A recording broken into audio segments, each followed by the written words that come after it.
44-year-old parcel handler Patty Marr is suing her ex-boyfriend, 37-year-old factory worker James Brown, for a series of unpaid loans.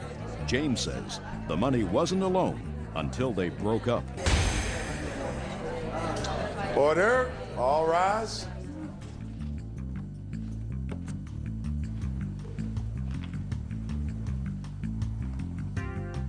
Somebody annoying you this morning? No, not really. Your Honor, this is case number 73 on the count in the matter of Marr versus Brown.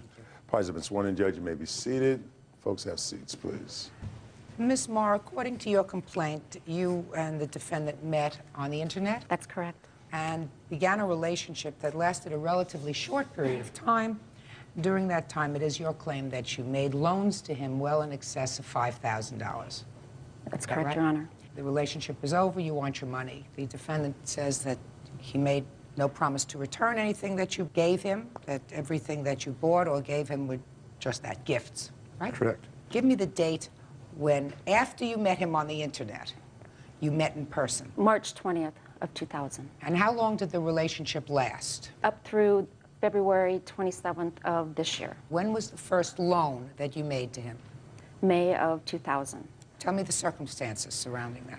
At that time, he would tell me how stressed he was and he needed money for bills, about $500, and he wanted it in cash, and I did that for him. Where were you when the conversation took place? On the phone, late at night. He said, you said?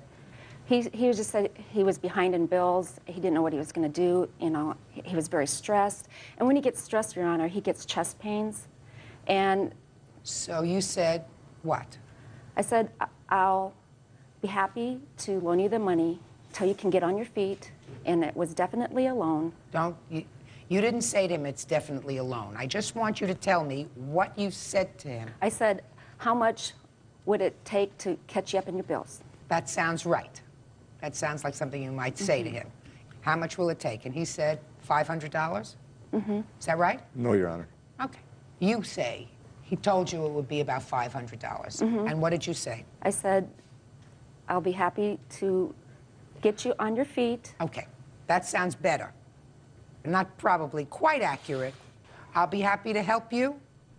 Or that wouldn't be a problem. I can help you with that. Is that what you said to him? I will help you out until you can get on your feet. He was unemployed at the time. Okay. So you said, I'll help you out until you get on your feet. Mm-hmm. Which he never did, in my opinion. Right? Pardon me? You said, I'll help you out until you get on your feet. Is that a loan? Yes. Yes, that's a loan, perhaps, if he ever gets on his feet. Well, he says he's broke, but I know he's not on his feet. Well, he is employed now. Not on his feet? That's a matter of opinion. I understand that. That's not smart of you. All right, so when was the next time you claimed you gave him money? Would you like to see? I don't want to see okay. Listen to me. I mean, there was tons of times, and the reason I just kept doing it is because he would tell me he had a terminal illness, he had a year to live. He faked heart attacks, and he would threaten to rob a convenience store, and I would panic and think, you can't do that. That's immoral. That's against the law. What can I do so you're not so stressed? He had heart attacks. That is how my husband died. I was just totally worked up. Not true, Your Honor. I have proof. Just a second. My son here, he has witnessed these things that I have said. Listen to me. I want you to calm down okay. and calmly tell me the next time you gave him cash, when was it? It was in October. He had just moved to a different city. Tell me about the conversation that you had with him. He moved? I had spent a few days prior to that, and he never brought it up. The minute I get home from the weekend, he says how stressed he is, he's having chest pain, and that he's behind on some bills, and he needed to get them paid. There was utilities, the water was going to be shut off, his cell phone was going to be shut off, no phone, he wouldn't be able to come and call me. So what did you say? I said, what do you need? Why didn't you tell me when I was there? Okay, and what did he say he needed? About $600. You have proof? Yes, I do. Can I see it? Yes, ma'am. I'm going to look at my list here. The first money in May of 2000, you gave him cash. That's correct, Your Honor. I have proof that it came out of my savings and cashier's check, that it went directly to him.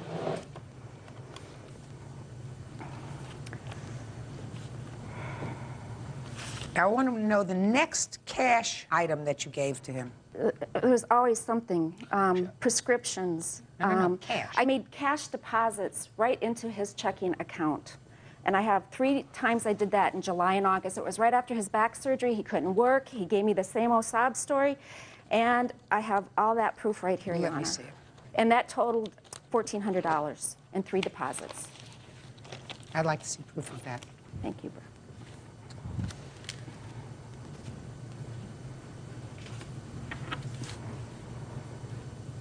All right, when was the next cash that you gave to him? At the end of the year, $400. I have the withdrawals, and I gave him the cash. That doesn't prove anything.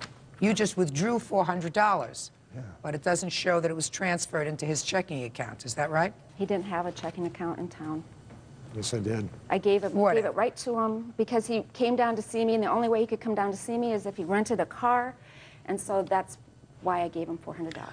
All right. He would constantly give me these stories that I would... Miss Marr, if you're constantly giving you stories, then you say to him, after the second time he gives you a story, you say to him, adios, goodbye. Real cases, real people. Judge Judy. Patty Marr claims ex-boyfriend James Brown conned her out of money by playing on her sympathy. Patty says he faked a heart condition and a life-threatening illness. Your story is, and I read your complaint, that your husband had died of heart attack, that you met him, that you were very vulnerable, that he appeared very, very nice person, that he... But he manipulated me. Well, you're a grown-up lady. But I was grieving at the time. You're a grown-up lady. Yes, Your Honor. Okay, so he took advantage of you. Yes, by faking heart attacks, by threatening to commit suicide. I would be on the phone for hours. Well, that would have saved you a couple of bucks if he committed suicide. You know, there comes a point when you say, listen, you got to do what you got to do. But I cared for him. I loved him. What? I cared for him, and I loved him, and I believed, and I trusted everything he told me. He had me going all the time. I got the picture. This is not a hard picture. This is a picture that I see time and time and time again. I have some money that she could establish she gave to you. Yes, Your Honor. I'm not talking about buying you a new tire or buying you prescriptions or paying for your cell phone bill. I'm talking about cash money. Yes, Your Honor. This is my current... I don't care about your current. I care about the then. But Patty had made statements that she wanted to talk to her, and she Just pay attention to me. Okay. I run the show. And if you have a heart attack here, we'll make sure, very, very sure, sir, that you get out the door so you don't interfere with the rest of my calendar. Do you understand? Yes, sir. Yes, ma'am. Do you understand? Yes. She gave you cash. She wrote you checks. She deposited cash in your account. Is that true? Is this proof here that I have accurate? Yes, it is, but Perfect. there is... No. No. I'll ask the next question. Did you repay her in cash for any of this money? $500, $600, and $1,400. Did you repay her for any of that? If she wanted me to come down and see her, why would I repay her when she wanted me to come down and see her? The answer is either yes or no. No, I told her there was never no talk about repaying it. I'm asking you a question. Did you pay her back this money? No. You acknowledge that she gave you the money. Yes, Your Honor. Perfect. Now, are you currently under the care of a cardiologist? No, Your Honor. Did you at any time indicate to the plaintiff that you had a heart condition? I do have a heart The answer problem. is either yes or no. Yes. You did. And did you at any time tell the plaintiff that you were stressed financially? Yeah, I was stressed financially, yes. And after you told her that you were stressed financially, she gave you some money? Yeah, she said, I'll help you out, here's a gift, you know. And I said, I can't afford to repay you. She knew I could not afford to repay her. Why can't you afford to repay her? I was unemployed, Your Honor, raising... Why were you unemployed? Because I had had back surgery and A lot of stomach people surgery. have back surgery. When did you have back surgery? June of last year. Where had you been working before that time, sir? I was working part-time at Walmart. Part-time at Walmart? How old are you? 37. Why were you working part-time at Walmart? What's wrong with you? I had 2 stomach surgeries. 2 stomach surgeries for what? Stomach, what was polyps, cancer. You know, I doubt that. When was the last time you held a full-time job? 2 years ago. Well, actually, last year. Year before, it was 99. Con artist. Are you the current girlfriend? Step up here. When did you meet Sir Lancelot? Met him in February. You met him in February? 2001. Can't be without a meal check. What kind of work do you do? I'm an internet customer service for Northwest Airlines. How much do you earn annually? I don't know, probably 25,000. And what's Prince Charming doing? He's working full-time. He Where? has been since I've known him. Where? We was at Minn Kota, and now he's at, they make trusts. So he has a nice job? Yes, Good, he makes good money? yes. Perfect. You owe $2,500, judgment for the plaintiff, that's all. Parties are excused. You may step out. I had spoke with Patty on the phone, and she basically said if she gave him more money, he would come back, and she was addicted to He it. faked 2 heart attacks in my home with my son present. And now the next case. All parties in the matter of Hanson versus Boren. Step forward, please. 43-year-old census taker Maria Hanson is suing 40-year-old gardener Michael Boren for assaulting her with a garden hose. Maria says the attack occurred when she tried to collect his census form. Miss Hanson, your complaint is that while you were performing your duties as a census taker, you entered the defendant's home, and while trying to get the information from him that is required in the census, he assaulted you with a garden hose. Exactly. When did you go to his house? May 2nd of last year, and it was probably, it was a little after 8, maybe 8:15. In the morning or in the evening? However, the lights were completely on in the house. So at that point, I decided, you know, fine, if they're up, I'll do their census. How If long not, had you I been won't. working as a census taker? But this was my 2nd day on the job. Did you receive any training? Yes, we had about a week's worth of training. Were you told as part of your training that if someone decides that they don't want to give you the information, you just leave? No. What happens if someone does not wish to cooperate with the taking of the census? Well, if they slam the door, you just leave. However, by law, everybody, including everybody from the president on down in this country, has to complete a census form. Okay. He So- already had received one form in the Just- mail, which he didn't complete, Who was that, the defendant? the defendant. So you ring the bell, Yes? and this is a private residence? Yes, I believe the door was actually open and the TV was on. What was the next thing that happened? Well, the defendant got up and he said, and I will quote, well, maybe I shouldn't in court. No, you have to tell me Okay. exactly what he said. All right, see that sign? It says no soliciting. Get off my porch. Now, after he made that statement to you, what did you do? I said, my name is Maria Hanson. I'm here from the census. I'm here to help you complete your census form. And what did he say? Get off my porch. Okay, and so what did you do? Then at that point, he walked out of the house. And you were standing, but you were I standing. was standing on the porch. And I started to fill out a form that we were given that explains, you know, sorry we missed you. You know, we're census, please call us back. We'll set up a time to interview you, blah, blah, blah, blah, So blah. he walked out the door, and what did he do? Well, as I was filling out my form that I intended to leave on the door, but I did not, he was gathering up his garden hose and turning it on. So and what did he still do? screaming obscenities. Just a minute. So he went to he picked up his garden hose, so it was in the front yard, Right. and Turned it on. And as I decided to get out of there fast, because it looked like he was going to hose me down, he did. if he, you, out.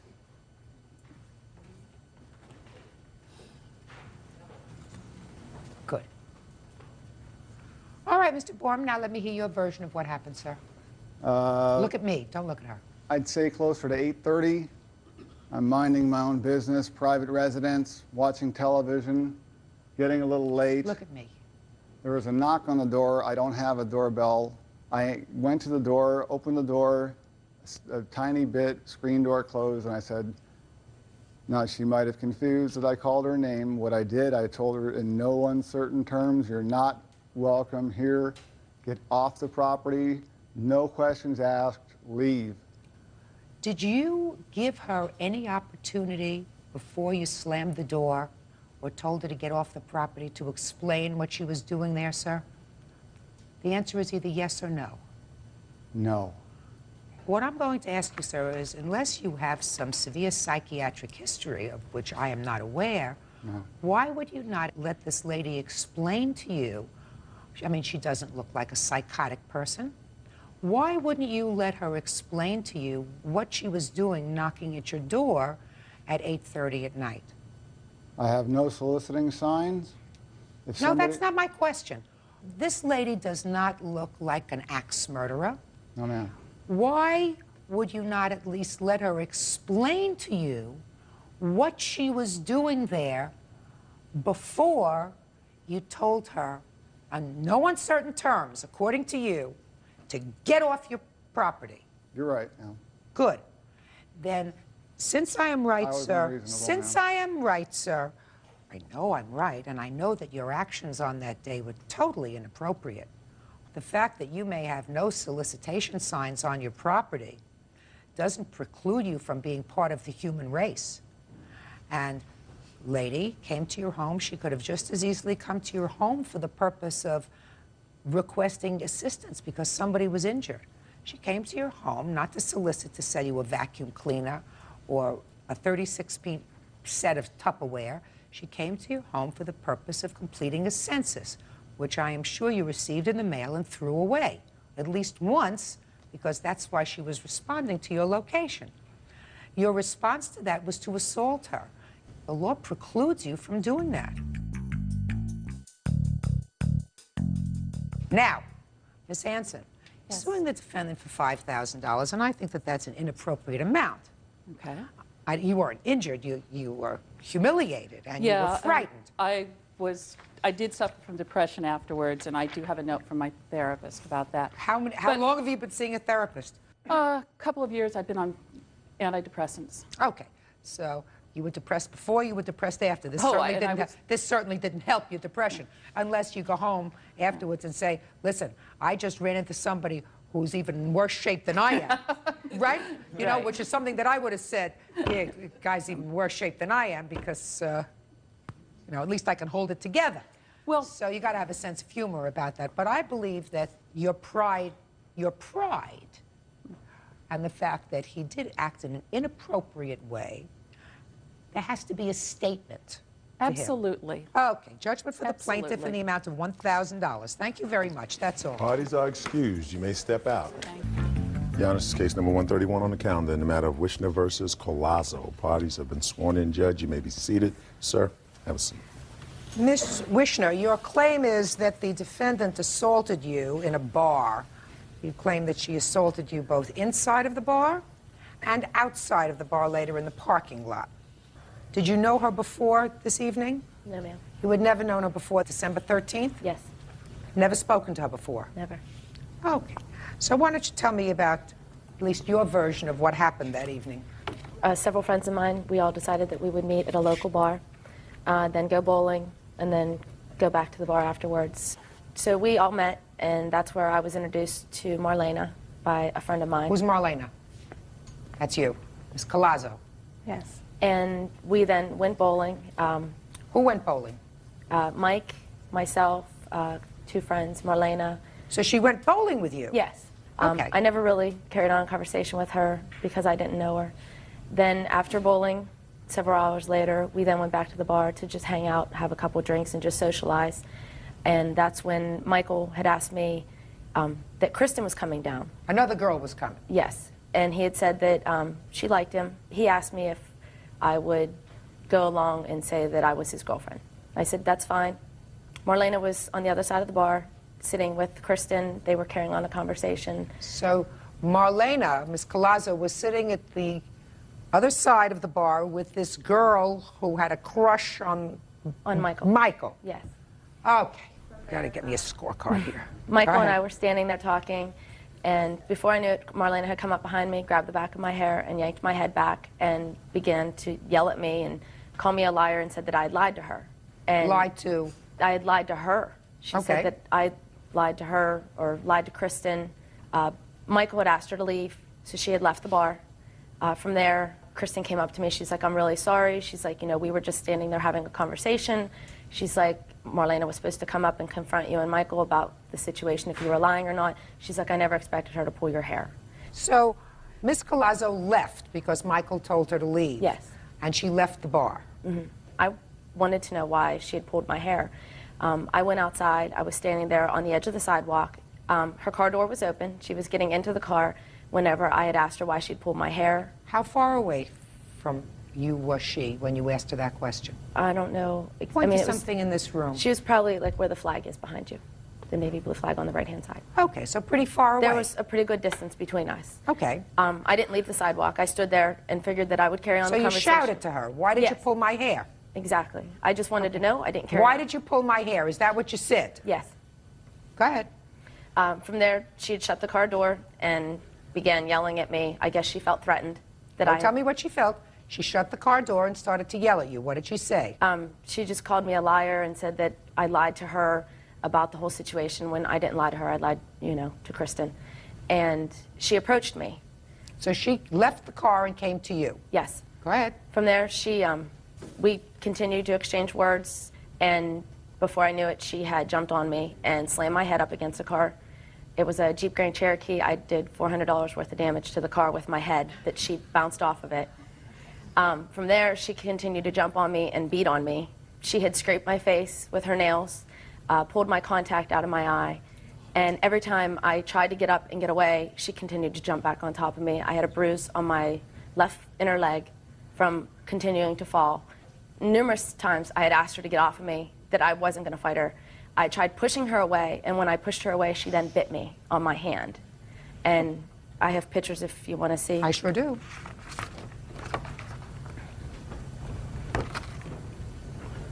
She had bit me on my left hand in between my thumb and my pointer finger.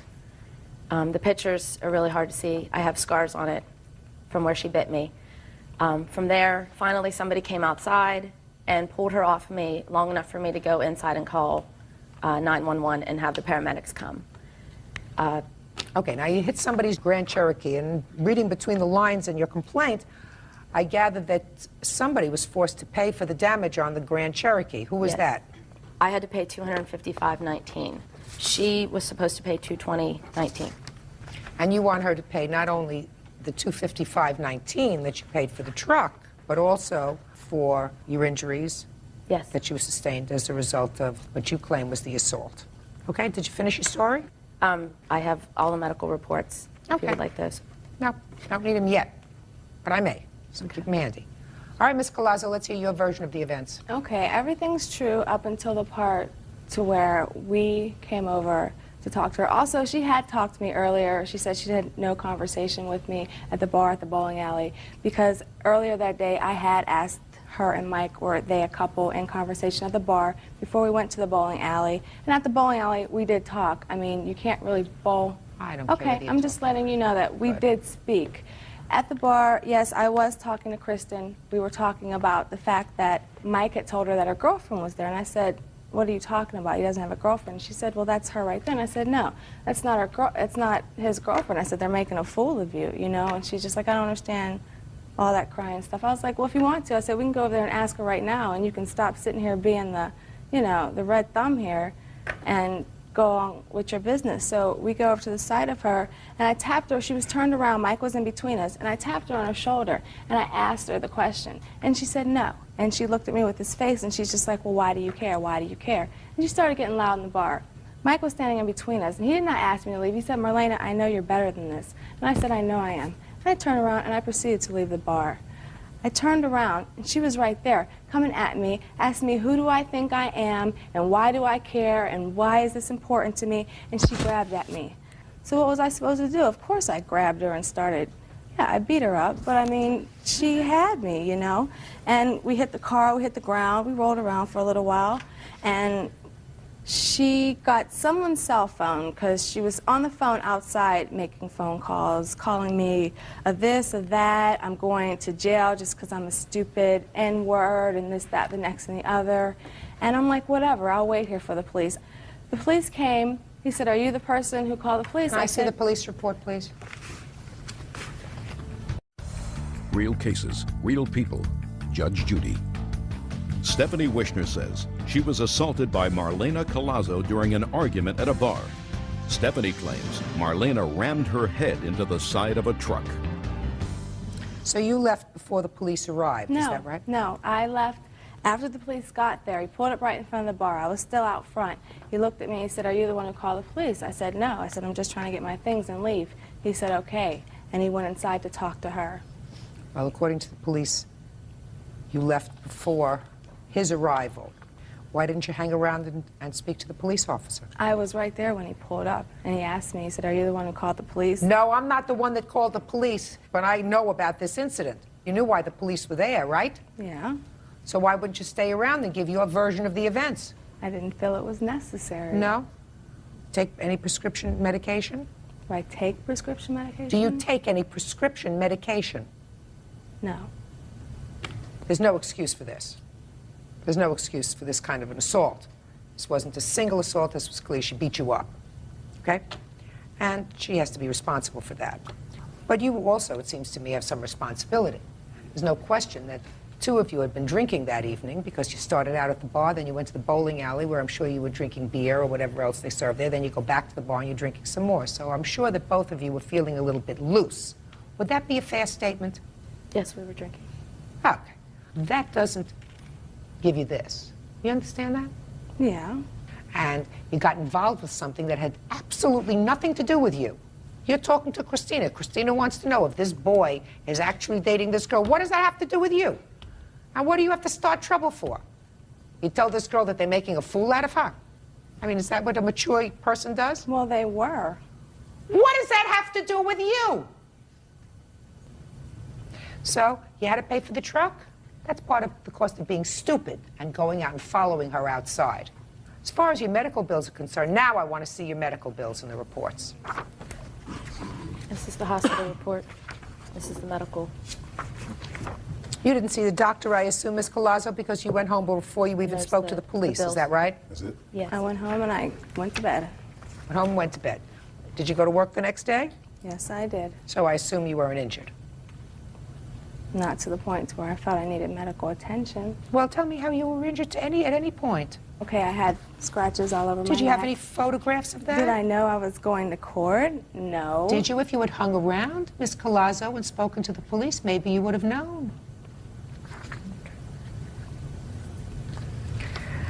Nothing more unseemly than women who drink. Medical bills total $1,160. Can I speak right now? Mm-hmm. We had a criminal case. She already tried to get me for harassment, but the judge in Pittsburgh dropped the charges. Well, I'm not dropping the charges. As far as I'm concerned, madam, you owe $1,160. Judgment for the plaintiff. Parties are excused. You may step out. I'm tired of seeing her in court. This is my third time, and hopefully I don't have to see her ever again. I really think she was out looking to just start something. And I was the lucky person. And now the next case. All parties in the matter of Passariello versus Stillwell. Step forward, please. Kalia and Vito Passariello are suing DJ company owners Jennifer and Eric Stillwell for ruining their wedding video. The Stillwells say the video was free. Mr. and Mrs. Passariello, you were getting married, and you hired the defendants as DJs for the wedding. Is that right? Correct. And how many hours was the reception? We had hired them to play for 3 hours. What did your contract provide for? $210. Not a lot of money for 3 hours, right? Average where we live. Okay. How did you find them? Did you find them through an advertisement, or did somebody recommend them? In the phone book, an advertisement in the phone book. Okay. Had you asked for any recommendations? We only had 2 months to plan our wedding, and in their advertisement, it says that they do a videotaping for free. And since we were in a hurry, we decided to go with them because we also wanted the videotape. So we chose Let them. me see the ad, please. We actually have two. Just a second. So $210 was for the DJ. How many people? One DJ or two? They told me that there would be one DJ, but there would be someone there helping him. And was there? There were two other people there with him. Okay. So that's a pretty reasonable. Right. So you're not complaining. Your lawsuit doesn't complain about the DJ services. Your lawsuit says that they were to provide you your event videotaped free. Correct. That's what the ad says. Right. But not the DJ services. The DJ services you paid for. Right. The video was free. And what you're complaining about is the quality of the videotape. Right. Right? And some of the service. Well, you never like everything that a DJ does, Ms. Paciarello. They lost our first dance song, and they also asked me to make up a song list, and the song list was not played. And we had picked out special music for the cake cutting, and it was not played either. Ms. Paciarello, listen to me very carefully. I have made a lot of weddings. Never is perfect. Did you fire them? Well, I couldn't send them home and have no entertainment. Of course not. So you kept them for the 3 hours. Right. Fine. So you got your service provided for, because what you're suing them for is not $210. You're suing them for $2,110. You're suing them for 10 times as much as you paid, because you say they spoiled your day because of the video. It wasn't just that the day was spoiled. My husband is from New York, and his family was not able to attend, and we were counting on this video to include them so they could see, and it's so embarrassing. We cannot. Then you should have hired somebody who was a professional videoer. Well, their ad shows professional this, professional that, and they actually have it in a higher printing that your video service is free. Yes, but they're standing Mr. Paciarello, it's ludicrous to believe that you actually thought that you were going to get both a professional DJ and a helper for 3 hours, plus a professional video, all for the bargain price of $210. That's average where we live. It's not low, it's very average. So what you're telling me is you can get a professional DJ and a professional video. I don't know about a professional video. You're not following what I'm saying, madam. It's ludicrous to believe that you could possibly expect a professional DJ plus a professional video. They agreed to provide a video. They provided you a video, madam. You may not like the video. Can I show you the video? No, I'm not interested. It's awful. Just a second. You should have hired a professional photographer if you wanted a professional video. How is somebody going to do a DJ, pay attention, professionally, as well as videotape an event to your liking, right? You want 2 professionals for $210. They had 3 people at the event, 1 person to DJ and the other 2. One of the men was standing there with the camera. Now, we're not saying a professional job. We're saying at least an average job. This is out of the below 3 hours. Where do you get standards? Out of the 3 hours. Just a minute. Where do you get standards for a free service? That it's supposed to be average, below average, above average? I'm sure it's rounded into the price somewhere. Did you call for hey, Miss Paciarello, I hear a lot of people complaining about wedding events afterwards. Sometimes I rule in their favor. When they hire a photographer and the photographer's pictures are so outrageous, and you've hired a professional photographer, they are successful. But you did not hire a professional photographer. You hired a professional DJ who was giving you as a service, as a free service, a video. I'm going to ask you only one other question. Did you contact, in the course of the 2 months preparation for your wedding, a photographer? No, his father took all the pictures for our wedding. So the answer is you did not contact a photographer. We didn't need to. No. Good. Oh, so I hope you have good pictures. Listen, stop making a mountain out of a molehill. No, can you view the tape, please? I'm not interested in the tape, madam. There are pictures on the tape. Is that right? It's a video. You can't see it. It's so dark you can't see it. And when we're cutting the cake, the speaker for this system, they set their service up right in front of our cake table, and you cannot even see Vito except for the waist down. You hired a DJ. But they agreed to provide another service. They provided another service. No, they gave didn't. you a video. And the fact that, Ms. Paciarello, you're not going to get a dime. Understand that. You hired a DJ for $200 for 3 hours. Did you play 3 hours or more? We played 4. Played 4. Because they felt bad because they broke our first dance tape. Fine. Well, that's just a second. That's a very nice thing. So they played for 4 hours. They played for 4 hours. But I told him to leave. No. Yes, we did. He asked us several times if we wanted him to stay for a half an hour for 35 or a full hour for 70, and I told him no, because there was only like 30 people left. Just a second. So are you telling me they didn't stay for 4 hours? They did, but I didn't tell him to. I told him he could Ms. leave. Paciarello, get this straight. They played at your wedding for 4 hours for $200. And for that, you also believe you are entitled to a video that is totally satisfactory to you. No. You are not entitled to that. Did you ever hear the expression, you get what you pay for? Did you ever hear that expression? No, don't ask me any Nothing's questions. free? That's right. Nothing is free and you get what you pay for. Case closed. Case is dismissed. That's Parties all. are excused. You may step out. This is case number 29 on the calendar in the matter of Matthias versus Matheson. Parties have been sworn in, Judge. You may be seated. Folks, have seats, please. Mr. and Mrs. Matthias, you hired the defendant's firm to re-roof your home. Yes, ma'am. And you claim that in the process of working in your home, they tortured your dog. That's correct. They entered your home without your permission, or someone entered your home without your permission. Nothing was taken, but you were forced to put new locks on the doors and windows. And you want the defendant to return the price of all the roofing materials that you paid for the house and for your aggravation. Correct. Okay. The defendant said his people didn't do anything and he should be paid for his work. I assume you were paid for your work, is that right? No, I haven't been paid at all. You haven't been paid at all? No. Okay. We'll see. What was the total cost of the job? Total cost of the job after the second invoice was $7,597. Can I see it, please?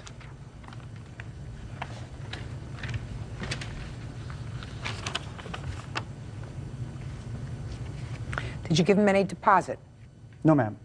So you gave him nothing? No. Did this price include the materials? Yes, ma'am. It did? Yes, it did.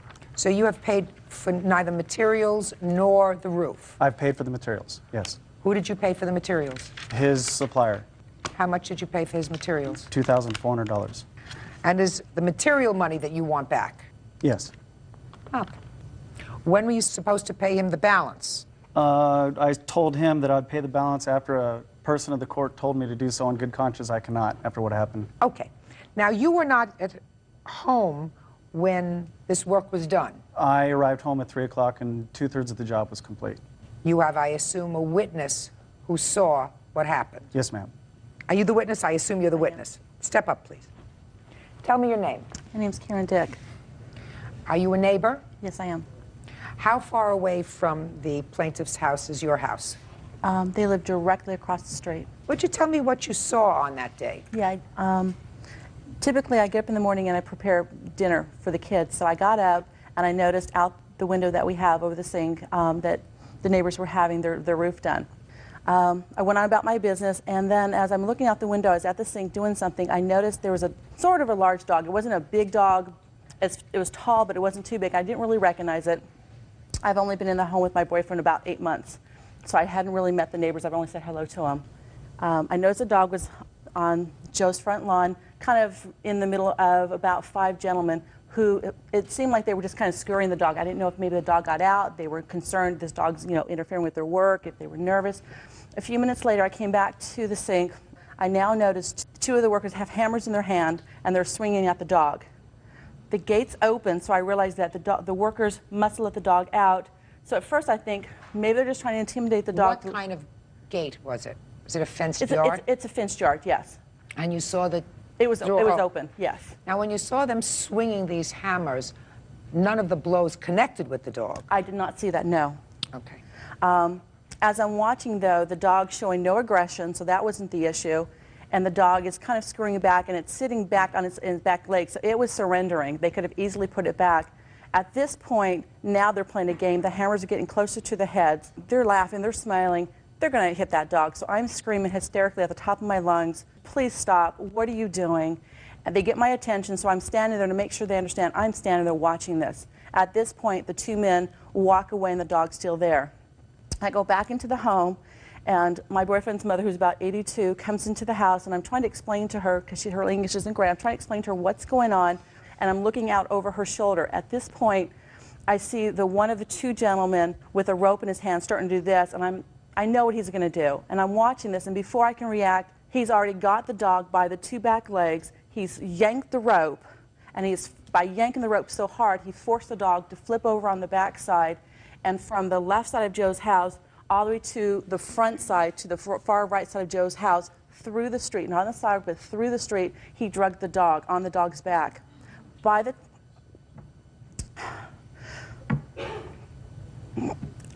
Okay, I'm sorry.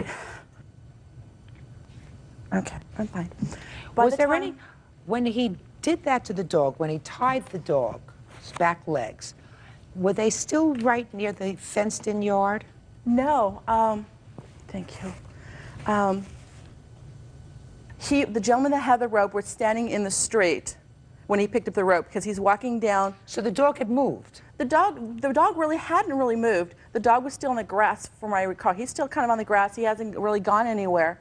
The gentleman takes the rope, and he's walking this way. So he had gone down, I don't know if it's truck, I couldn't see from my window, but he was coming back. And when he came into my view, that's when he had the rope in his hand, and that's where he took the rope to the dog's legs. As he dragged the dog through the street, that's when I ran back outside, and I wanted to make my presence completely known that I'm watching this and I'm seeing who's doing this. Because he's tugged the rope so tight, there was no way for the dog to break free for quite some time. How did the dog Just by wiggling and wiggling and wiggling. At this point, the dog was able to run up to the front porch, and as I'm walking, because I'm moving this way, to see what's going on, the dog, I could see him burrow into the corner on the porch to just be left alone. The gentleman who had the rope walks up and kind of goes down and starts going, trying to get the dog to be nice. And I'm thinking, if you've done all this to the dog and you're not scared of the dog at this point, how could anyone evenly conceivably say that you were just intimidated by this dog and that's why you did any of this to get the dog back in the backyard? There was no intimidation by this dog.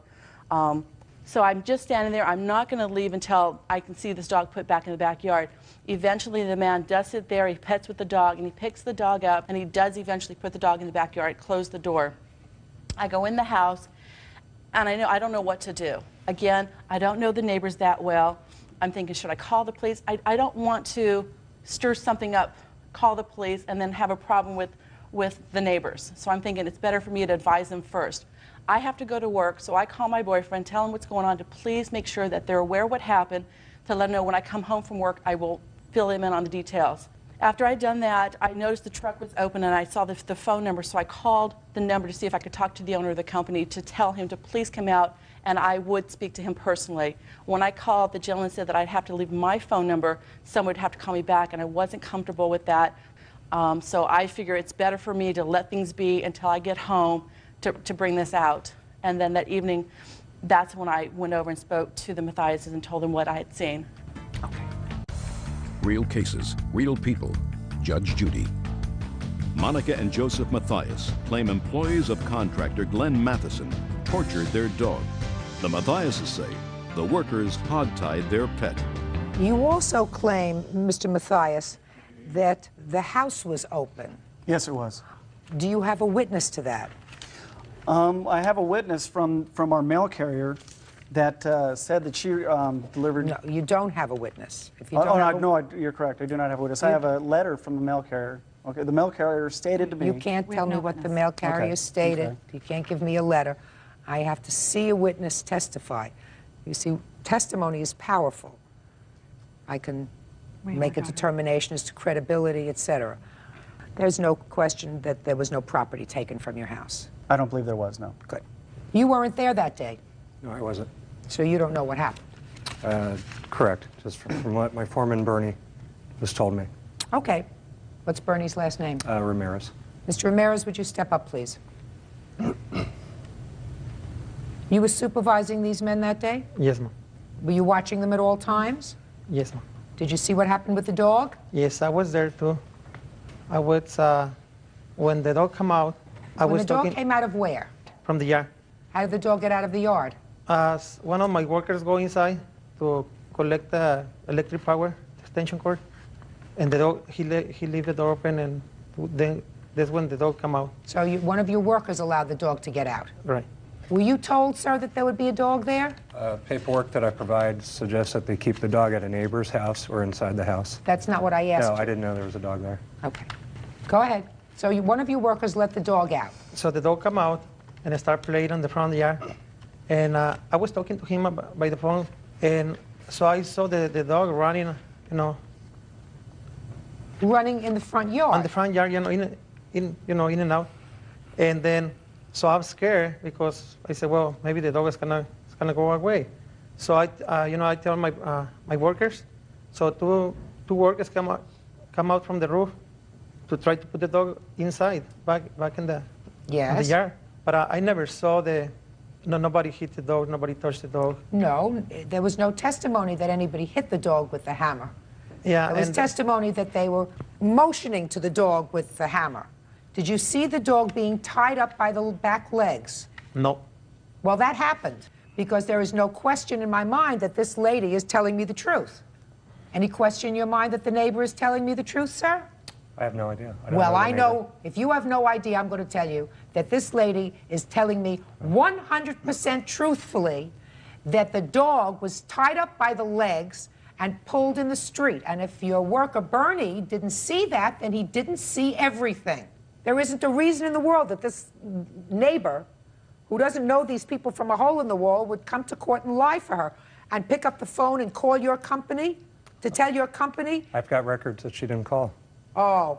I get a log of every call that comes into my office. That somebody records? Correct. So nobody recorded, just a second. No, either name or number.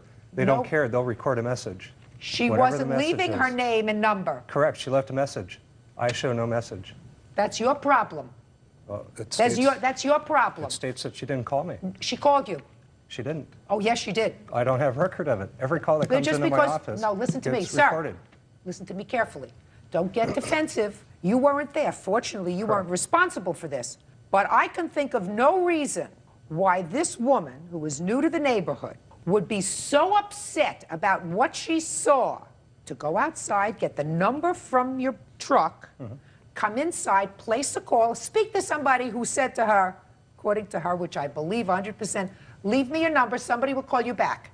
She said, I'm not leaving my number, thank you very much, and she hangs up, and nobody records it in your log. She said that they took a message to get me out to the job site. No, that's not what she said. That's what you wanted to hear. That's what What she said was she wanted somebody to come to the job site, but they said to her, give me your name and your telephone number, and I'll have someone call you back. And she did not want to do that. But she requested to leave a message. That message would have been taken and recorded and sent to me. Just to say, I heard what you said. Correct. You're not hearing what I'm saying? I'm hearing. I believe she called. I don't believe she called. Then that's your problem. Fortunately, I'm in charge. I don't know if Bernie is lying intentionally or if he didn't see everything or if he wasn't watching what was going on there.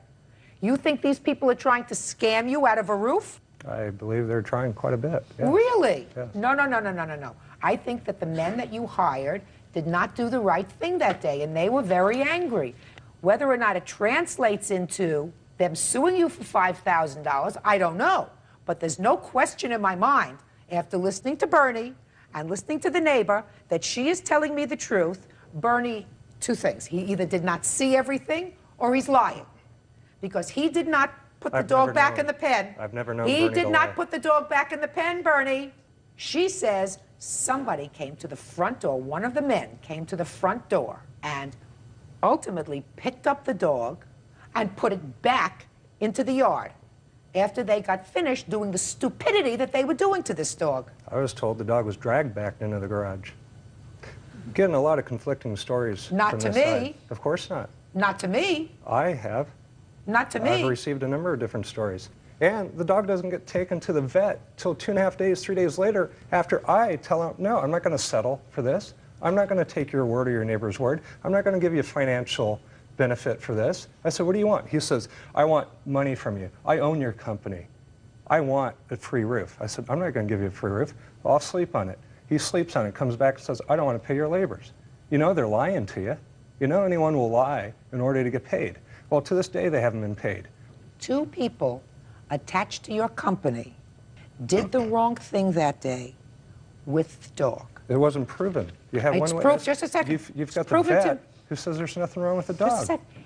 I didn't say that the dog was injured, sir. The dog was maltreated. The dog was She could have maltreated. misconstrued what was going on in some parts, yes. No.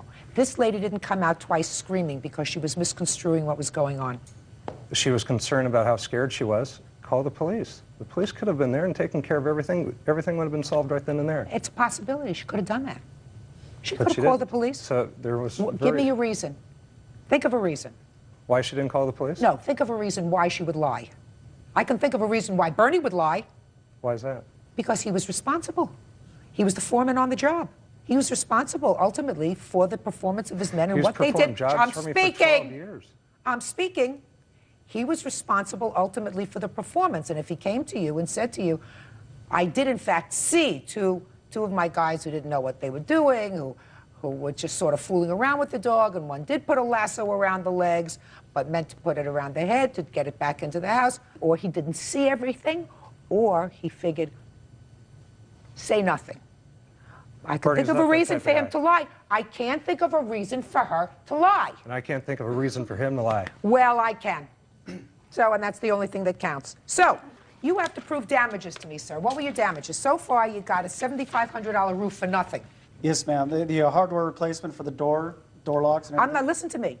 I'm not entertaining your claim for any door locks. Okay.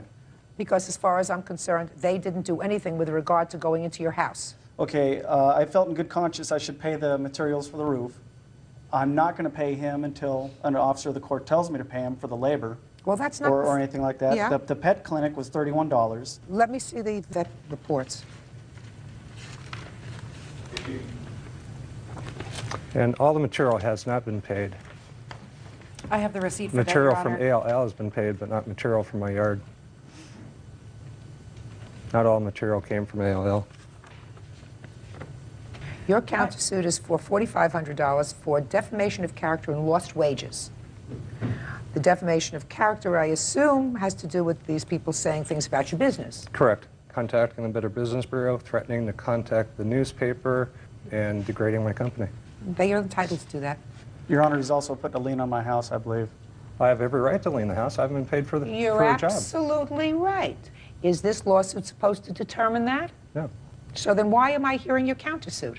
It's not for the lien on the house. Well, what is it for? It's for loss of wages for my men for the day, loss what of day? work, for today, for being here. For today? Correct. Forget it. Your counterclaim's dismissed. I believe that they have a perfectly valid claim against you because I believe that the people who represent your company did the wrong thing that day. First, they negligently let the dog out of the yard. That, at least, we know from Bernie. And after that, Bernie told them to go and take care of it. Then one of them dragged the dog across the property, not even the property, not even the grass, but into the street, With in no the gravel. damages to the dog. What? No injury to the dog. After all this horrendous treatment of the animal. Judgment for the plaintiff in the amount requested, $5,000. You're pretty thick. Parties are excused. You may step out. Yeah, this is case number 101 on the calendar in the matter of Walker versus Stubbs. Parties have been sworn in, Judge. You may be seated. Ladies, have seats, please. I see a whole bunch of ladies here, but no men. Where is he? I tried to talk him into coming, but he was too embarrassed to be on TV with this matter. Yes. Shh. They caused the trouble. Mm-hmm.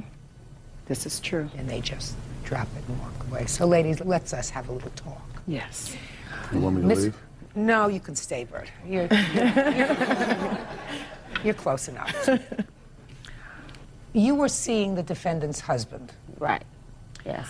And you claimed at the time you started to see him, you didn't know he was married. You Exactly. found out he was married. Your claim is that even when you broke up with him, or he broke up with you, whatever it was, that his wife, the defendant, vandalized your property, caused you great stress, was harassing you. She says that it's actually you who were doing the stalking, the harassing, the interfering with her family, so I have a claim and a counterclaim, each in the same amount of money, $1,000, right? Right. And somebody has a protective order. Who has a protective order? I do. I'd just like to take a look at that document, please. When did you start to see her husband? Say 96, September of 96. And how long did you see him? For approximately a year. And you haven't seen him since 1997?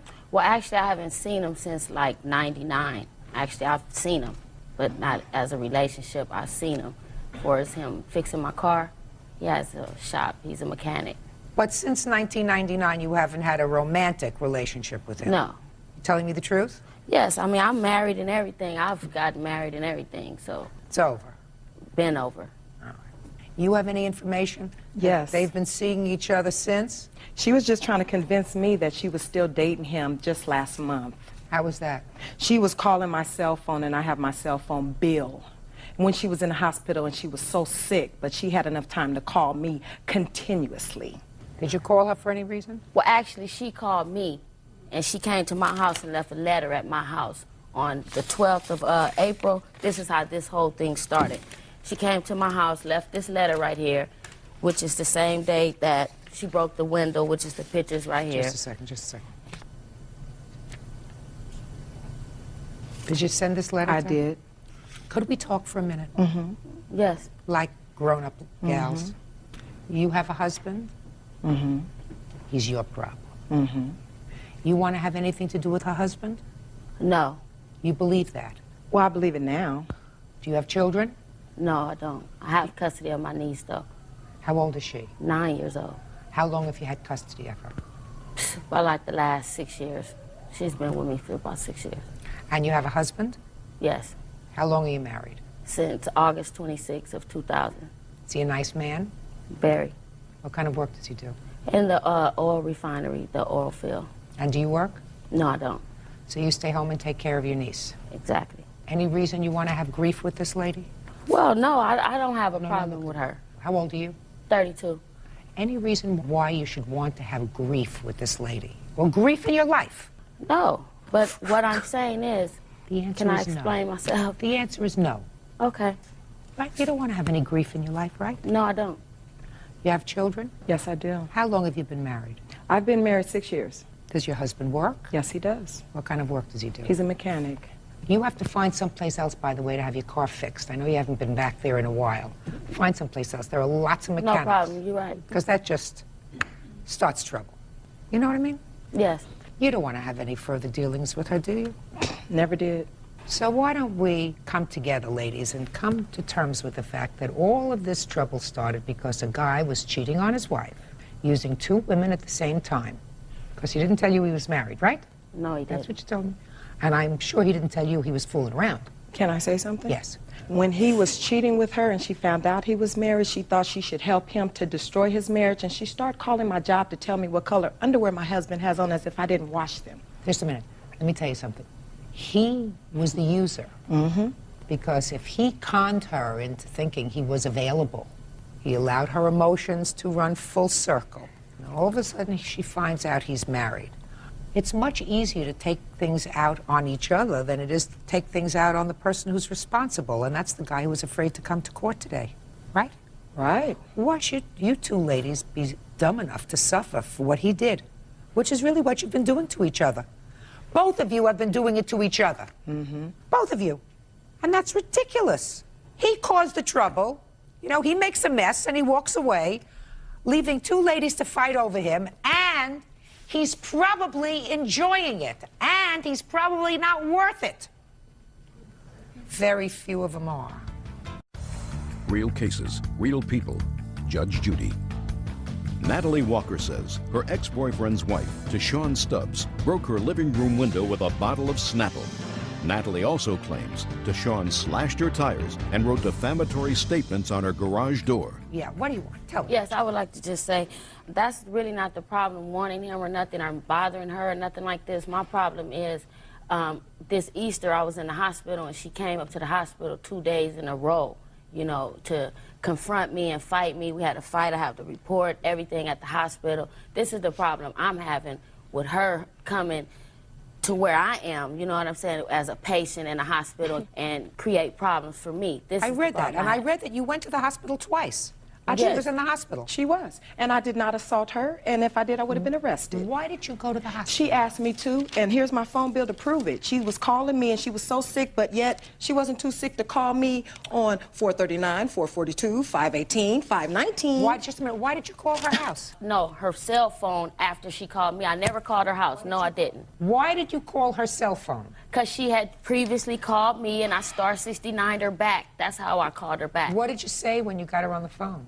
I called her and I asked her, I said, why would you call me every year on my birthday like this to create a problem for me? I told you I wasn't messing with your husband. We were just arguing like that over the phone. Tell me what else was said.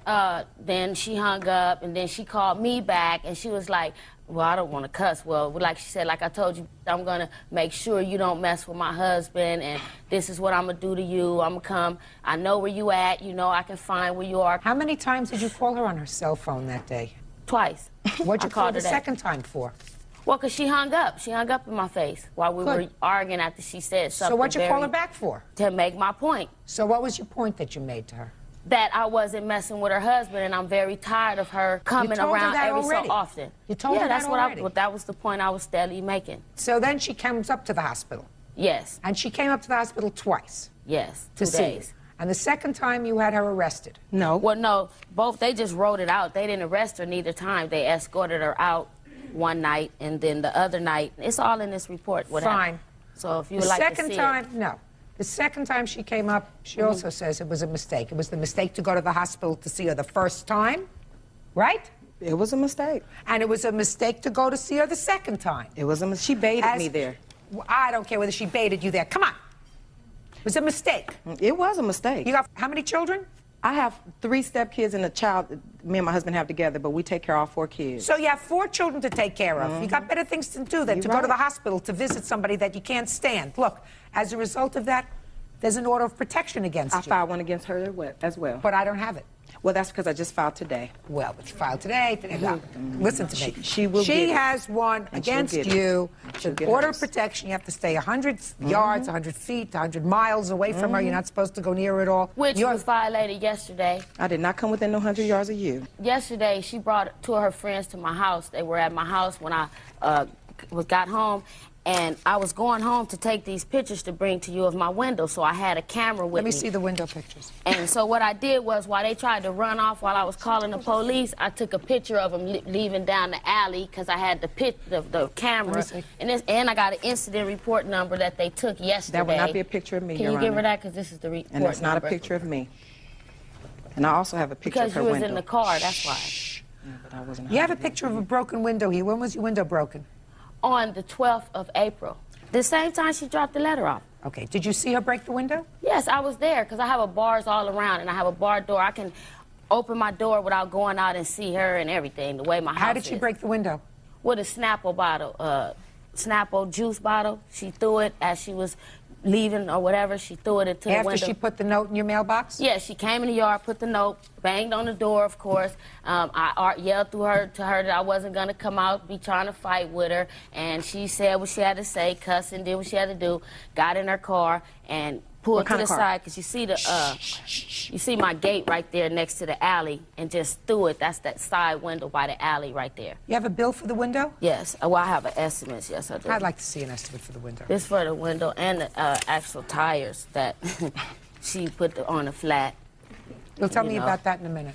Tell you about that? In a minute. Oh, I want to see the estimate from... Right. Now tell me about the tires. Okay, here's the picture, the estimate, and everything about that.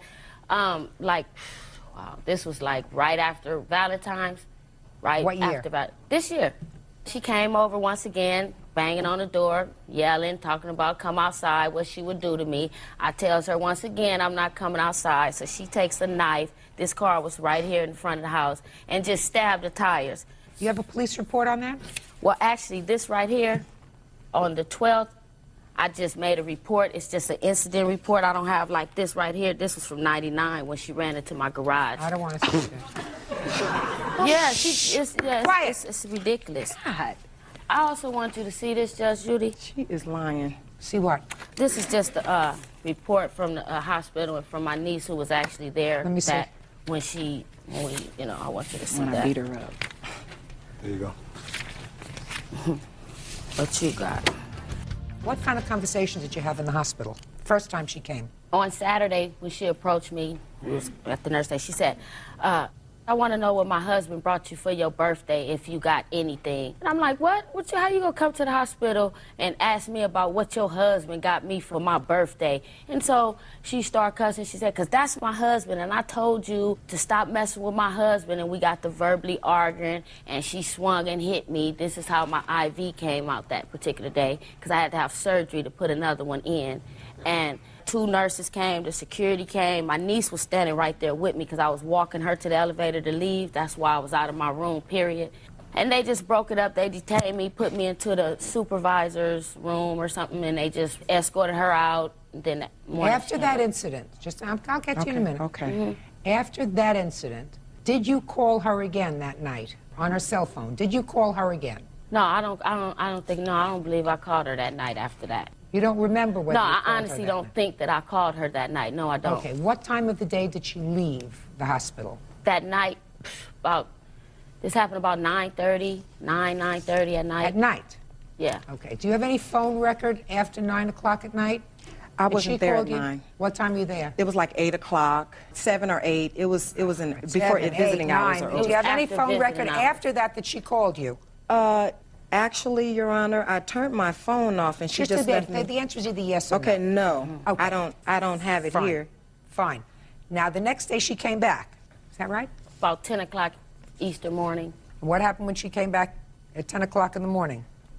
I was at the nurse station, and she approached me and the nurse. The nurse was right there, and she verbally threatened me again. And What did said, she "When you say?" she said, I'm going to find you anywhere you at, and when you get out, I'm going to kick your still. And that's when the nurse immediately called security, so it wasn't no fight or nothing Sunday. Nothing happened. It was just verbal things, and Okay, they put her out. Stop. Between 8 o'clock Saturday evening and 10 o'clock Easter morning, do you have any record of the plaintiff making a telephone call to you? Yes, I do. What time? She called me at 2:27 p.m. and she also called me... No. Oh, I'm sorry. You didn't understand my I question. didn't. Let me hear it once more. Then I want you to pay attention. Okay. From 8 o'clock Saturday night until 10 a.m. Easter morning, do you have any record that the plaintiff called you? Yes. What time? 10:28 a.m. No. Oh. Before 10 o'clock. Oh, before. She called me at before 10 o'clock. Not before 10, no. Then she didn't call you to come back to the hospital. You say in your answer that she called you to come back to the hospital, Miss Stubbs. I'm just confused, Your Honor. She called Stop me... being confused. She called me on the 14th. On I'm already past the 14th. You left the hospital. You were escorted out of the hospital. Well, then You she left- called me all the next day. I want you to pay careful attention to me, madam. You're escorted out of the hospital Saturday night. You come back to the hospital Easter morning. That's clear from the report. Okay. And what I asked you is, why My did you phone come was back? off.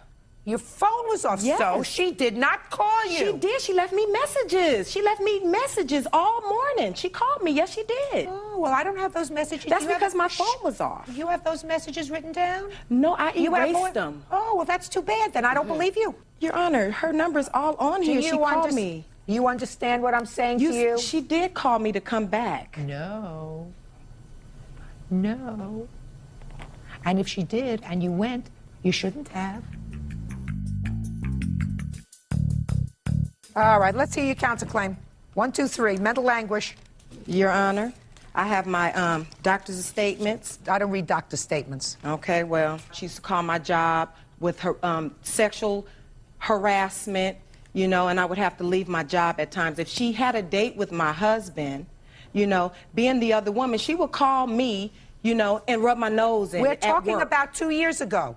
No, we are talking about recent. She's trying to convince me, and she was trying to convince me when she was in the hospital that she was still seeing my husband. She was saying that he is doing all kind of sexual things to her, and that is what she was trying to convince me while she was in the hospital. Let me tell you something, Miss Stubbs. When you write a letter to her that says, this time of year I usually have problems out of you by now. Could this be that I'm finally rid of you? That you wrote to her on 4/12/01. Yes. Which suggests to me that for a long period of time, you had not heard from her. You hadn't heard from her for a long time. What'd you start up with her again for? Because you had no reason to start up with her. And then you write something else. I bet you didn't get any something for your birthday. This time, did you? So you were giving her a little bit of a dig that she didn't have your husband for her birthday this time. You're a troublemaker. Get over it. Your counterclaim's dismissed. I believe that she slashed your tires. I believe that she broke your window. And I believe she came to the hospital to harass you. You're suing her for $1,000, and I'm going to grant you judgment for $1,000. But I'm telling you this, I tried to start out this case very clearly by saying, ladies, if you allow a man to make a fool out of you, you're a bigger fool. And if you allow your husband to make a big fool out of you, then that's what you are, a big fool. Get over it. She doesn't want anything to do with him anymore. Judgment for the plaintiff in the amount of $1,000. That's Thank all. you, Judge Judy. Parties are excused. Yes, case number 161 on the calendar in the matter of Brody versus Koenig's Connect. Parties have been sworn in. Judge, you may be seated. Ladies, have seats, please. Mr. Brody, you went over to a friend's house to visit. You pulled your car into your friend's driveway, right? That's correct. The defendant also lives in the house. She arrived sometime later. It is your claim that she pulled her car right up to the bumper of your car, gave it a little bit of a nudge. Nudge? No, nudge. Thank you. Nudge is what I am. No. Nudge is what you are. Nudge. And she damaged the back end of your car. Yeah, the rear bumper. The rear bumper of your car. You wanted to pay the damage. When did this happen? It was June 2nd. What time did you arrive at your friend's house? About 6 or 7 p.m. after dinner. We'd gone out to pick up dinner. And was yours the only car parked in the driveway? When I parked the car, yes, it was. When did you see any damage to the car? We came outside about 11 o'clock. What happened is that she had come home while we were inside, obviously. And we went outside, the witness and I, and one of the roommates who had her keys. At this house, the parking is a very difficult situation. So all of the roommates leave their keys downstairs, and everyone has permission to move each other's cars. So we went outside and... Because you wanted to leave? Yes. Okay, go ahead. So when we got outside, I saw that the cars were parked in very close proximity. Her front bumper was touching my rear bumper, and it was dark out. So I had him move her car back and shine her headlights on my rear bumper. And as he backed up, I saw scratches and chips on my bumper that hadn't been there before line up with her metal license plate as he backed off. What kind of car did you have? I drive a Volvo S70. And what kind of car does she drive? A Ford Explorer. Big car. Big car. Did you speak to her about it?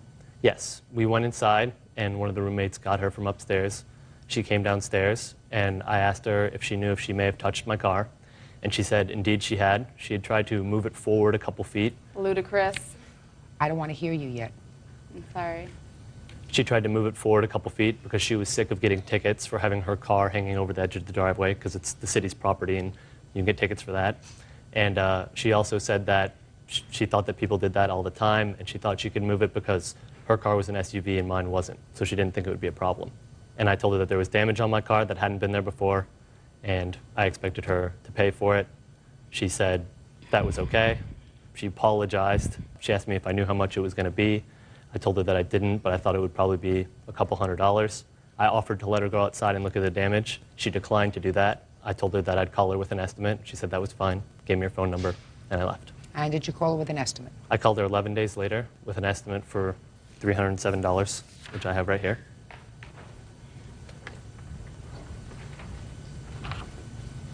Why didn't you go outside and look at the car? First of all, he had never No, asked... just a second. I asked you a question. My question to you is, why didn't you go outside to look at the car?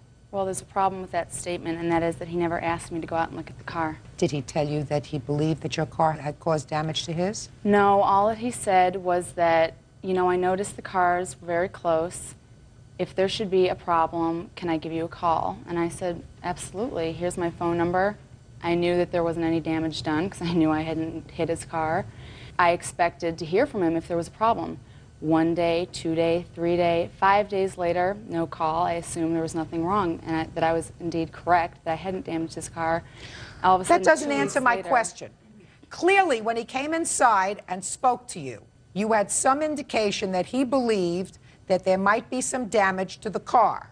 Clearly, because you just told me you waited 1 day, 2 days, 3 days, 4 days, 5 days. So an intelligent person would say, well, let's go outside with some flashlights and take a look at it right now and see if, in fact, there was any damage. So I'm going to repeat my question. Why didn't you, at that point, go outside and take a look at the car? Because he didn't say there was any risk of damage, and so I didn't think So there you was just anything gave to me your look at. phone number because you thought he wanted your phone number? Well, you know, he is kind of cute. You never know. Maybe we can go on a date. I'm kidding. Anyway. I'm not. Judgment for the plaintiff in the amount of $307. That's all. Ooh, parties are excused. You may step out. Well, I'd just like to give a shout out to my E-Town girls, all my UMich girls, 6 Bart and K13 family. Mwah. Well, I think Judge Judy's big line is beauty fades, but dumb is forever. And as soon as her beauty fades, I think she'll just be dumb forever. And now the next case. All parties on Hugin Merrill versus Leyugan. Step forward. 46-year-old nurse Michelle Morell and her daughter, 16-year-old Jessica Hugin, are suing Jessica's former friend, 18-year-old student Ann Leyugan, for keying her car at school. What is your name? Michelle Merle. How are you related to her? I'm her mother. And this was your car that was involved? It's her car, but I'm the registered owner of it, but Okay, it's her that's car. why you're here? Yes. Okay, but you had nothing to do with this case. You didn't see anything. You weren't there? No. Good. Have a seat. According to your complaint, the defendant used to be a friend of yours. She's no longer a friend of yours. You started dating a boy that used to be her boyfriend. Yes. Is that right? That's correct. And according to you, that's when the trouble started between the two of you, and the defendant keyed your car. And this was at the school parking lot. Yes. So tell me what happened on that date. I went to the school to pick up a friend, and she had decided to go with someone else, and so I was getting ready to leave, and I saw Ann's car at the end of the parking lot, and I did not want another incident like the first one that had happened, and so I turned around and went back to the school, and I got out of my car, and I saw Ann following me into the school, and so I just kept walking, and she's behind me saying that I'm going to knock your teeth out, and so I just kept walking into the school, and I went into the office, and I saw Ann and her sister walk by the office, look at me, and then they turned back around and went outside of the school. I was on the phone with my mom at that time, and then I went to the windows, and I had saw Ann and her sister walk by the driver's side of my car, and then that's it. That's what you saw? Yeah. There came a time when you went back outside to your car? When my mom and her friend had shown up at the school. So you waited inside until they came? Yeah. And the reason you called your mother was to sort of escort you out of the school? Yeah. Because you were afraid of a confrontation with her? Yeah. And describe what you saw when you went to your car. My mom's friend actually had noticed the side of the car. Don't tell me what anybody else noticed. Tell me what you saw. I saw that the whole entire side of my driver's side had been keyed from the front of the car to the end of the car. Real cases, real people. Judge Judy.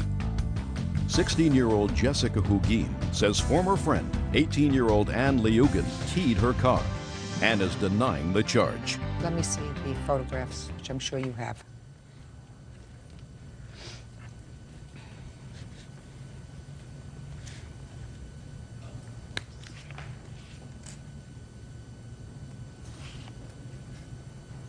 Okay, I'll hear you. I just know that I picked up my sister once after I had my baby. My baby was maybe, I think, 2 weeks old. I went there to pick up my sister. She was with my former teacher, and Josh, my fiance, was on his way with my son. He's a witness to what happened, and me and my sister, we just went back into the school to show my former teacher the baby. I walked back over to Josh's car and I left, and I never even keyed her car. She doesn't even go to school there. She goes to an alternative school, and I would never key her car. I didn't even know what she drove. When I stopped being friends with her, she was only 15 years old. Do you have any witnesses who were there? Yeah, my fiance. Step up. Tell me your last name. Caps, Joshua Caps. You are the father of her child? Yes, I am. What time did you arrive at the school that day? No later than after Ann showed up. She was outside, and I saw her sister talking to her former teacher. Approximately what time? Like 2:36. So before you arrived, you don't know what she was doing? No. So she was there alone with her sister? Yeah, and Mrs., which was the teacher. Outside when you saw her? Yeah. And after you saw her, you showed Mrs. the baby? Ann and her sister came up to me right when I parked in the parking lot. They told me that they were going to run inside and show Mrs. her son, and they went inside and came right back out. When you arrived, the girls had already parked their car? Yeah. And was standing outside the school? Yes. She came up to you in the parking lot? Ann and her sister did, yes. Took the baby and went back inside? Yes. Then came outside? Mm-hmm. Did you wait for her? Yeah. Did she leave with you or with her sister? She took her car, and she took her sister. She was there to pick up her sister, and I followed them. So she drove alone to the school if she was there to pick up her sister? Yeah. Why do you think that she would make up this story about seeing you going over near her car? Because she's mad because I just stopped being friends with her. And yeah, but her car got keyed. There was a lot of people at that school that didn't like her, which is why she decided to drop out of that school and go to the alternative, because she didn't get along with a lot of people. She wasn't there that long. She wasn't at school that long that day. I don't know how long she was there. Well, she didn't go to school there. She wasn't there for the whole day. Well, I went to pick up my sister. Talking about her. Step up, please. Did you see the car that morning? Yes, I saw the car the whole day until Jessie went to school to pick up her friend. When you say you saw the car the whole day, she left from your house to go to the school to pick up her friend? Yes, and that's about maybe 3 miles, 4 at the most. But you had seen the car? Yes. No question in your mind? No question in my mind whatsoever. There was no damage to the car when she left? No. Your Honor? Yes. I'm not sure if this is the time to bring this up. We also, you were talking about Jessica being afraid, and that's why she went back in the school. We have an anti-harassment order against Ann for protection, and I have a copy of that if you want to see that. This is the one that Your we Honor, have filed, I also have, since she's gotten a restraining order, she has been in my work asking for my new address, and I have affidavits of people that I work with. And this is the court copy that was actually granted. And Jessica had a baby on the 21st of June and was in the hospital she was released on Saturday. And then she was home, so I'm not sure. I have affidavits of I don't read affidavits. What? I don't read affidavits. Okay, well, I have them. Okay, whether you have them or not, I hear witnesses. You attended a court hearing? Yes, we did, Your Honor. Was there a full hearing? Yes. There was testimony taken. Is Yes. that right? And after the testimony is taken, there was a protective order issued. Is that right? Yes. Do you have a lawyer? I work full-time, and I'm a full-time college student, and I had to pay my rent. I can't afford a lawyer. Mm-hmm. Okay. Well, the court made specific findings after a hearing. The testimony with regard to the application for the protective order dealt with 2 incidents. First incident, which we have not gone into today, which involves a stalking, threatening kind of incident, and then the second incident was afterwards, which involved the school. The court heard the testimony of all witnesses. How many witnesses were there aside from both of you? Any other witnesses? Him, my fiance, my mom, and my sister. The court found that the current contact between the parties was initiated by the respondent only, that's you, that the respondent's course of conduct appears to be designed to alarm, annoy, and harass the petitioner, that was her. Contact by the respondent with the petitioner or the petitioner's family has not been limited in any manner by previous court order, which means there was no prior restraining order. And the court ordered you to remain from making any attempts to contact her, going within 2 city blocks of her residence or workplace. She doesn't work. Well, evidently the court didn't believe your fiancé or your sister. Judge Judy continues in a moment. I have to make a determination based upon the testimony that I've heard today, and the testimony that I've heard today that I find most credible is that you keyed her car. Can I please see an estimate of the damage? Your Honor, I also brought an estimate for a rental car. It's the only car that we have, and at the top of the I'm not estimate... taking into consideration your rental car. Okay. What year car is this? A 93 Pontiac Grand Am. 93 car can be painted for less than $2,218. You can find a paint job for less money than that for an 8-year-old car. I suggest you do that. Okay. Bird, I'm not really good at this. How much can you get a nice paint job for? I really couldn't say, Judge. Depends on what kind of paint job and depends on who you get to do it. Can you get a nice paint Your job for $800? Your Honor, excuse me. I don't mean to interrupt. I have another estimate here. I didn't hand both of them. I've got 2 different ones. A little more reasonable. Well, now you're talking a little bit better, $1,450. Depends on how far it was keyed, Judge. Keyed the whole side. $1,450 sounds much more reasonable to me. Yeah. I have those 2 estimates.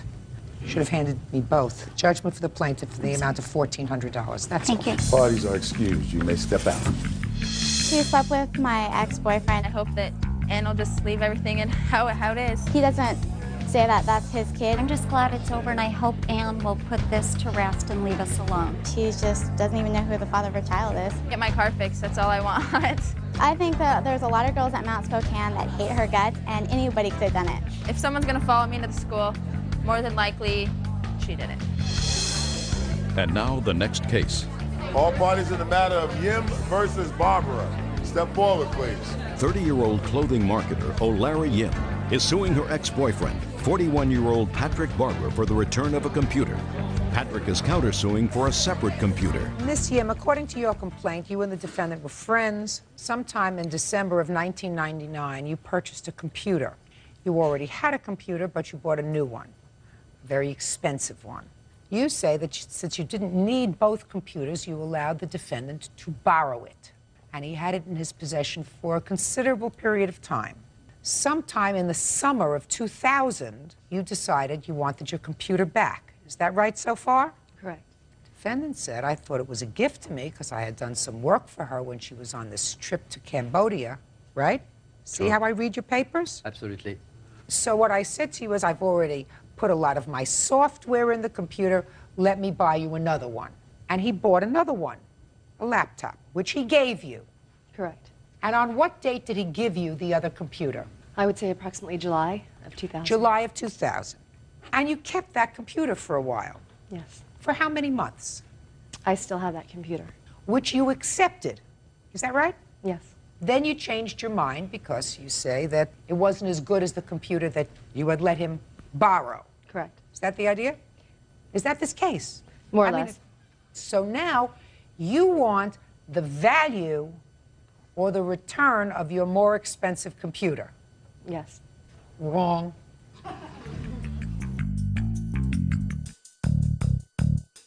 Let us assume, Miss Yim, that you allowed him merely to borrow the computer. That's not what he says. But let us assume that's true. You allowed him to borrow the computer. And when you asked for it back, he said, it's been a long time, 6 months or 8 months or whatever it was. I put my software in it. Let me get you a replacement. Mm-hmm. And you said, fine.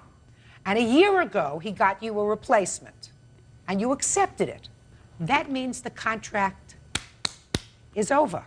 You took the replacement, you kept it, you've had it for almost a year, and the fact that you don't like it anymore doesn't mean that you can go back and get the original one from 1999. Do you understand? I do. Good, perfect. Case dismissed.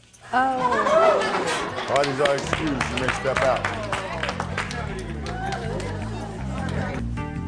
Yeah, this is case number 186 on the calendar, the matter of Downs versus Nagel Barnett. Thank you. You're welcome. Parties have been sworn in, Judge. You may be seated. Folks, have seats, huh? First, let me advise all of you that I have no intention of going back historically into the ongoing allegations of harassment, restraining orders, etc., that exists between you two people. And I'm going to start on a particular day. And that day is back in February of 2001, when I understand from reading your complaint that all of you appeared in court. Is that right? Yes, ma'am. And on that day in February, you all seem to have come to some sort of at least a temporary resolution of this ongoing harassment that each of you claimed that the other is causing you. Is that right? Yes, ma'am. Correct. Yes. So you're in court. You received a restraining order against him? Yes, ma'am. Did you have a restraining order at that time against them? No, ma'am. No. Okay. Everybody's shaking hands saying, we hope this whole thing will go away. And then you exit the courthouse. Is that right? No, I didn't know, ma'am. I did not leave the courthouse yet. Your car was parked in the parking lot. Yes, ma'am. And according to you, you saw the defendant's sons doing something to your car. No, ma'am, I did not see him until after I was told that they were doing damage to my car. Who saw it? My son. Step up here. Tell me your name. Michael. Michael. Your dad is in court. You went outside to wait for him? No, I was in the lobby where we were getting ready to get the papers, and as I looked around the corner because I was seeing if the car was okay, the next thing you know, I saw them. They were sitting there kicking the bumper. Who was? Jared, Jevin, and Tyler. These three boys? Yes, ma'am. All three boys? Yes, ma'am. Was your car parked there as well? Yes, ma'am. How far away from where your car was parked was the plaintiff's car parked? Okay, the plaintiff's car was parked like in the third parking space on the front of the median. My car was on the back side, about 3 cars down. So, a good distance away from his car? Correct. Step up here, all three of you. Names? Jared Barnett. Tyler Nagel. Jevin Barnett. Now, I've read the answer here, and the answer says that you guys were just playing around air karate kicking. Is that right? Yes, ma'am. Shh. Yes, ma'am. Yes, ma'am. Why were you air karate kicking around his car? Because we were mad because he got away with throwing a softball at my friend Tyler. So you were mad? Yes, ma'am. And you left court, and you went out and found his car. Is that right? Yes, ma'am. And he says you damaged the car. I didn't. You didn't. What about you? I wasn't even near it. I was Where near were you? About 5 feet away from me. You were 5 feet away. You were there. Yes, ma'am. Were you air karate kicking the car too? Yes, ma'am. Did you know that they were doing that? No. You have photographs of the car? Yes, ma'am.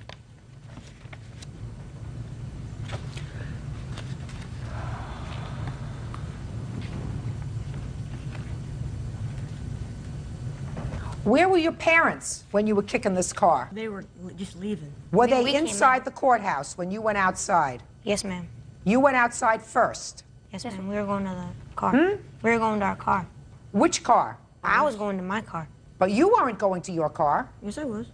Well, what did you stop at his car for? We got mad, and so we just started to pretend. When did you get mad? Between the courthouse door and the time you got to his car, tell me approximately when you got mad. I was mad inside the courthouse? Yes, ma'am. So you didn't just get mad, you were mad before you left the courthouse? Yes, ma'am. And what about you? Were you mad or you just following? I was mad too, ma'am. What were you mad at? For him getting away. Getting away with doing what? Throwing a softball at me, ma'am. And is that what this case was about that you were in court about? Yes, ma'am. Were you hurt when the softball hit you? Yes, ma'am. Where did the softball hit you? On my bottom lower lip on the left. Mm-hmm. And I've got a scar. And what happened? Did the judge dismiss that case? Yes. So your sons were angry? Yes. You subsequently got a restraining order against them in March. Yes. Mm-hmm. So that then there are now mutual restraining orders. Yes, ma'am. Correct. Okay. And my attorney's paralegal. I have an affidavit from her saying that she was there and seen it. No. I only take witnesses, not affidavits. Well, she could not be here today because she was at a case with my attorney. That's not my problem. That's your problem. I don't take affidavits. But I believe your son, and I don't believe the fact that they were angry and they just went outside and air karate kicked it, and as a result of something else, your car got damaged. Car looks like a relatively new car. Is it a new car? Yes, ma'am. It's a 2000 Buick Regal. Yeah, and you get absolutely no satisfaction air karate kicking a car. You get satisfaction when you actually kick it, right, Bird? That's right. That's right. Real cases, real people. Judge Judy.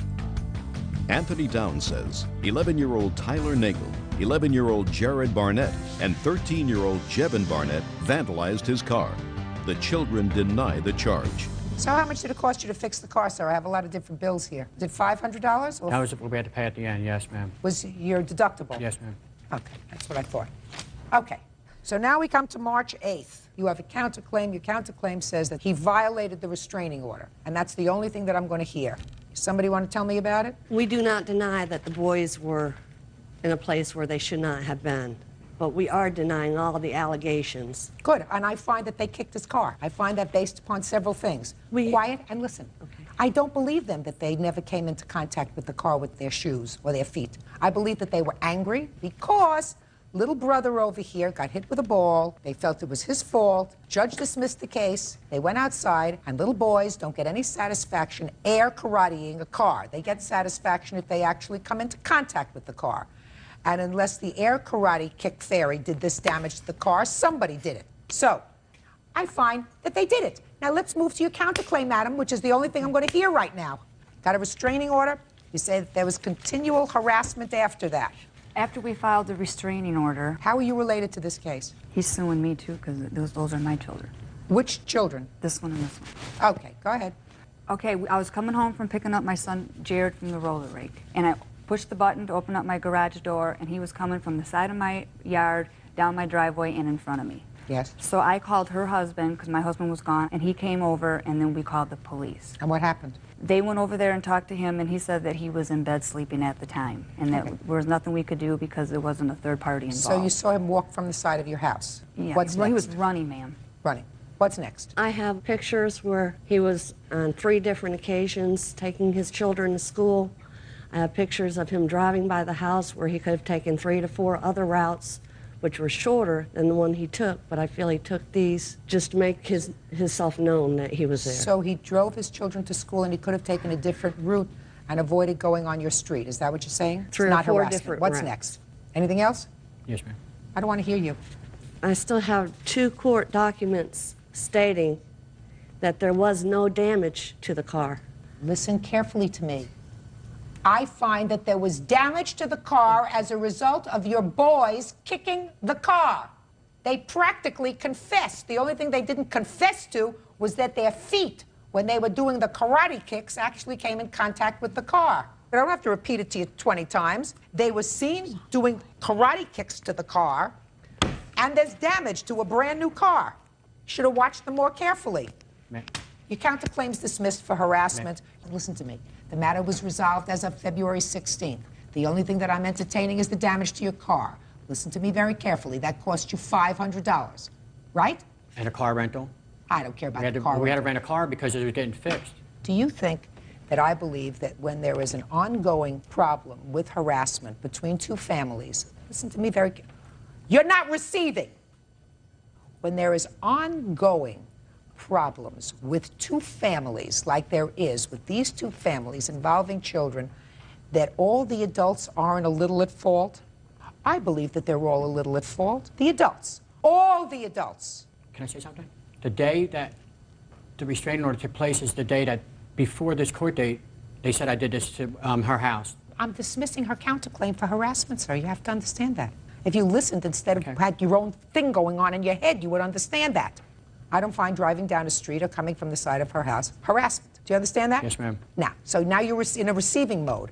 So being in a receiving mode, I'm telling you, sir, that I believe that when there is an ongoing pattern that requires police, prosecutors, detectives, court personnel to waste their time to deal with childish behavior and adults are involved, you don't get your car rental. You got it?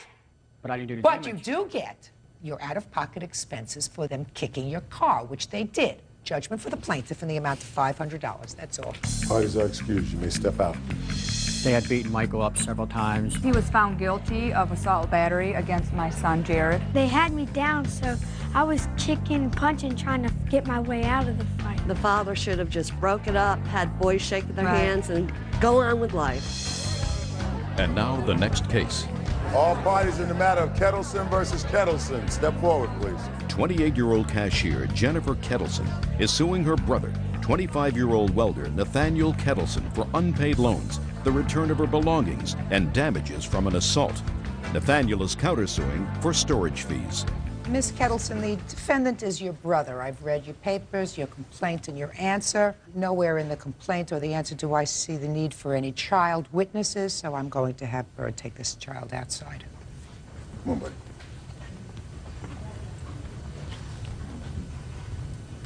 All right. According to what I've read, you were living in Alaska with your children. Things weren't going well there.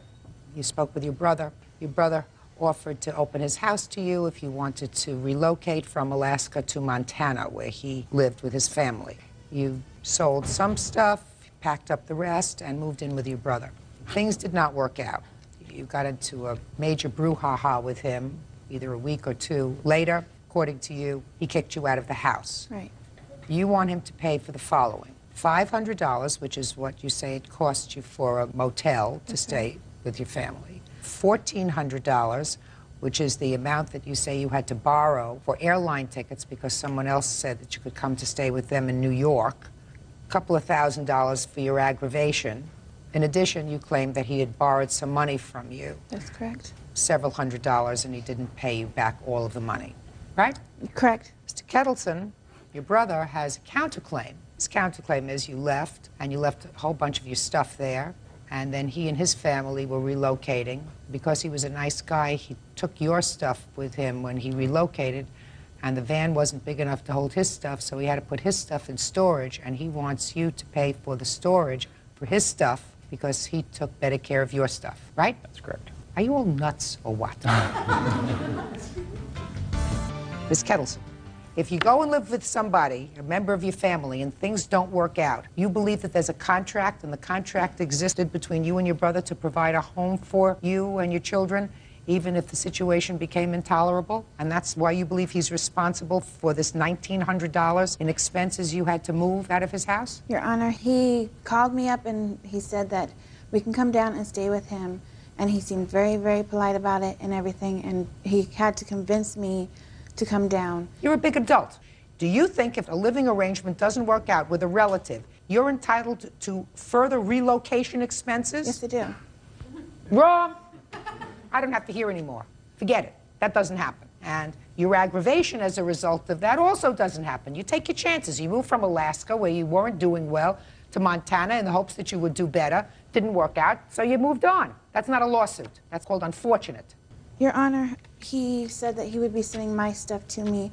I have a letter from him about that, and... Okay, so he has some of your belongings. Right. Fine, let's talk about the loans first. We'll talk about the belongings second. Loans, when did you lend him money? I lent him money on October 10th, or 18th. How much? $300. Is that right? That's correct. Did you pay her back? I paid $200 of that back. You have any proof of that? No. She says you paid back $150. Yes. Wasn't expecting it to go this far. Okay. What was the next loan? When was that? October 18th. What were the circumstances surrounding that loan? He brought his daughter over so I can watch her and while he went somewhere, and he asked me for $100. Is that right? I believe so, yes. Did you give her back that money? No, I did not. Fine. So you owe her $250. That's easy. What else? It says right here, I will get my taxes back in about 2 weeks. It should be enough to mail your stuff. What do you want me to do with the stuff that you left with Maurice? Don't worry, I am going to send all that you left there. What kind of stuff do you have? My computer, my belongings, my Don't take my belongings. Anything Your computer. Okay, my computer, our baby books. There's no baby books. Yes, there is. My kids' clothes. I have a leather jacket in there. Picture frames, beanie babies, sleeping bags, all sorts of things. Okay. Did you send him any money to send you back that stuff? No, he was supposed to send it with the money that he owes me. Oh, that's fine. You have all that stuff? It's all packed up? Yes. And you owe her $250. Do you Yes. think it'll cost more than $250 to send it? Far more. How much? It was $174 a box. She wants it insured and priority mail and everything else with it. It was basically going to round off to about $200 a box to mail Your her stuff. Honor, when I... Just a minute. How many boxes of stuff do you think you have? 2 boxes, about 3 feet by 3 feet by 3 feet, stuffed full. And how much do you think that that's going to cost? About $200 a box to mail it. So about $400. About $400 total to mail it. Do you want to spend that? No, I went to the post office in Montana and I asked them how much it is, and they said $50 for 70 pounds. Well, I'm not going to guess how much it is to mail all your stuff back. He's not responsible to you to mail all your stuff back. He said right here that he will. So he's not responsible. No, he's not responsible for paying for it. It's your stuff. You left it there. He owes me the money. He was Fine, you're not, Miss Kettleson. He owes you $250. What if it costs $500 to mail back your stuff? It doesn't. I went to the post office and it costs $50 for 70 pounds I made sure that those 2 boxes were less than 70 pounds. How did you make sure of that? Because I know how much I brought down in those boxes. Ms. Kittleson, you're going to have to make arrangements for payments. The stuff is all boxed. He's prepared to turn it over to you. You have to make arrangements to get it. That's your job. Do you understand? Yes, I do. Good. In the meantime, he's going to give you the $250 that he owes you, and that may help to defray some of your costs. He should also pay for the tickets, at least from Montana to New York. Oh, he's not paying for that at all. I just explained that to you. Okay, then the hotel and stuff. He's not paying for that either. He should have to, because it was his fault that I had to leave. He said, come on down here and stay with me. You can stay with me until you get settled. And then there was a fight. Yes. And it didn't work out. So you left. No. And evidently you left not under terrible circumstances. Oh, yes, it was. Well, you said the next day you were babysitting for his daughter. 2 days later. 2 days later, you were babysitting for his daughter, which is when you gave him Miss Kettleson, get over it. He doesn't pay for your airfare. He doesn't pay for your hotel. He pays you the money that he owes you, which is $250, and you make arrangements to get your stuff, which is boxed, period. I have to pay $1,349 because for my airfare ticket from Montana to New York because of the way he was to me. No. Yes. No, Miss Kettleson. $49 she could have rented a place to live in Montana. Miss Kettleson, what if you decided to relocate to Paris? And the airfare to Paris is $5,000. You think you should pay $5,000? If that's the case. Bye. You count the suits likewise dismissed. It's nonsense. Parties are excused. You may step out. Yeah, it's case number 115 on the calendar in the matter of Taylor versus Jones. Parties have been sworn in, Judge. You may be seated. Gentlemen, have seats, please. It is clear that you 2 ladies are neighbors from the complaint and answer that I've read, and it is your claim, Miss Taylor, that the defendant assaulted you over the way your car was parked. She says that she was defending herself after you sprayed her with mace. So I'd like you to explain to me what kind of housing complex you live in. It's an apartment housing complex, low income. Here's some pictures of my... I want to see where the cars are parked, because this is how the cars were exactly. Let me see, please. My car is back here. This is hers, and this is her boyfriend's. Okay, let me see.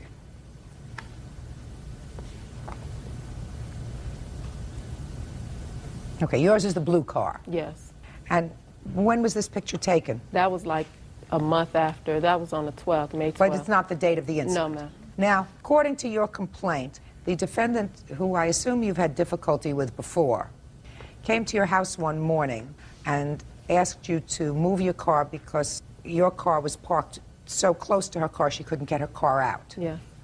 And what time did she come to the house? Around 9 o'clock in the morning, banging at my door.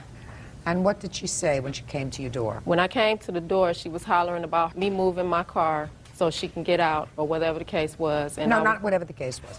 Moving your car so that she could get her car out. So she could get out, yes. Okay. She was hollering. Now, when had you parked your car?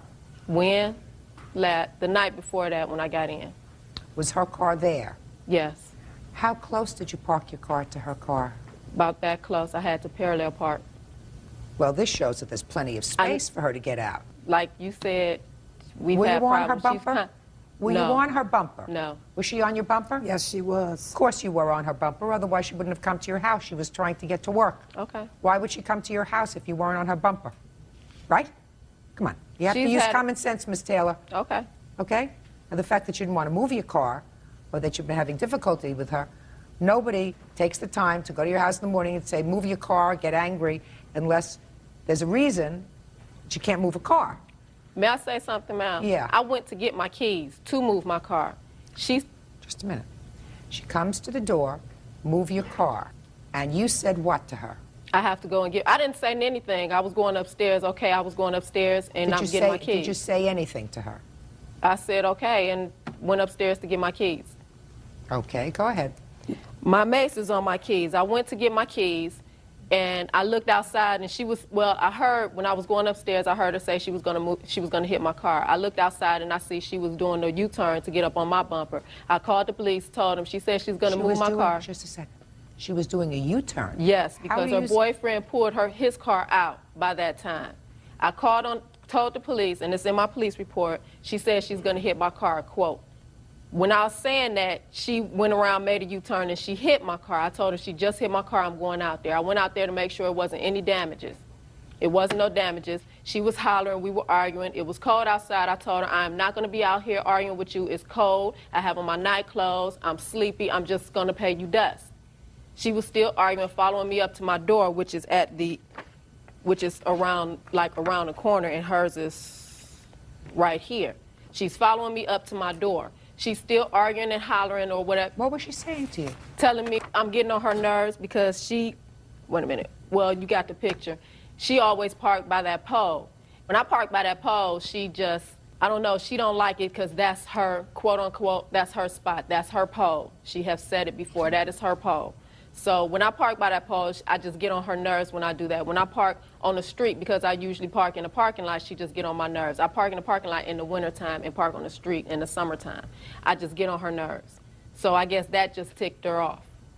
Go ahead. She came up on my porch. She was calling me B's and H's or whatever the case. So I called her too. You know, and I'm like, you know what? Forget it. You've been wanting me to sit out here and argue with her since 3 years that I've been living there. She wanted me to go out there and argue with her, and I never did. I paid her dust. Didn't even speak to her too many times.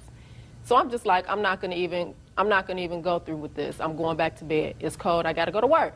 She come up to me and she swing on me. So I have my mace in my hand anyway. So I spray it with mace. She grabbed my coat. Just a second. You said she swung on you. Exactly what did she do? Well, in other words, she hit me with a clothes fist. She swung her clothes.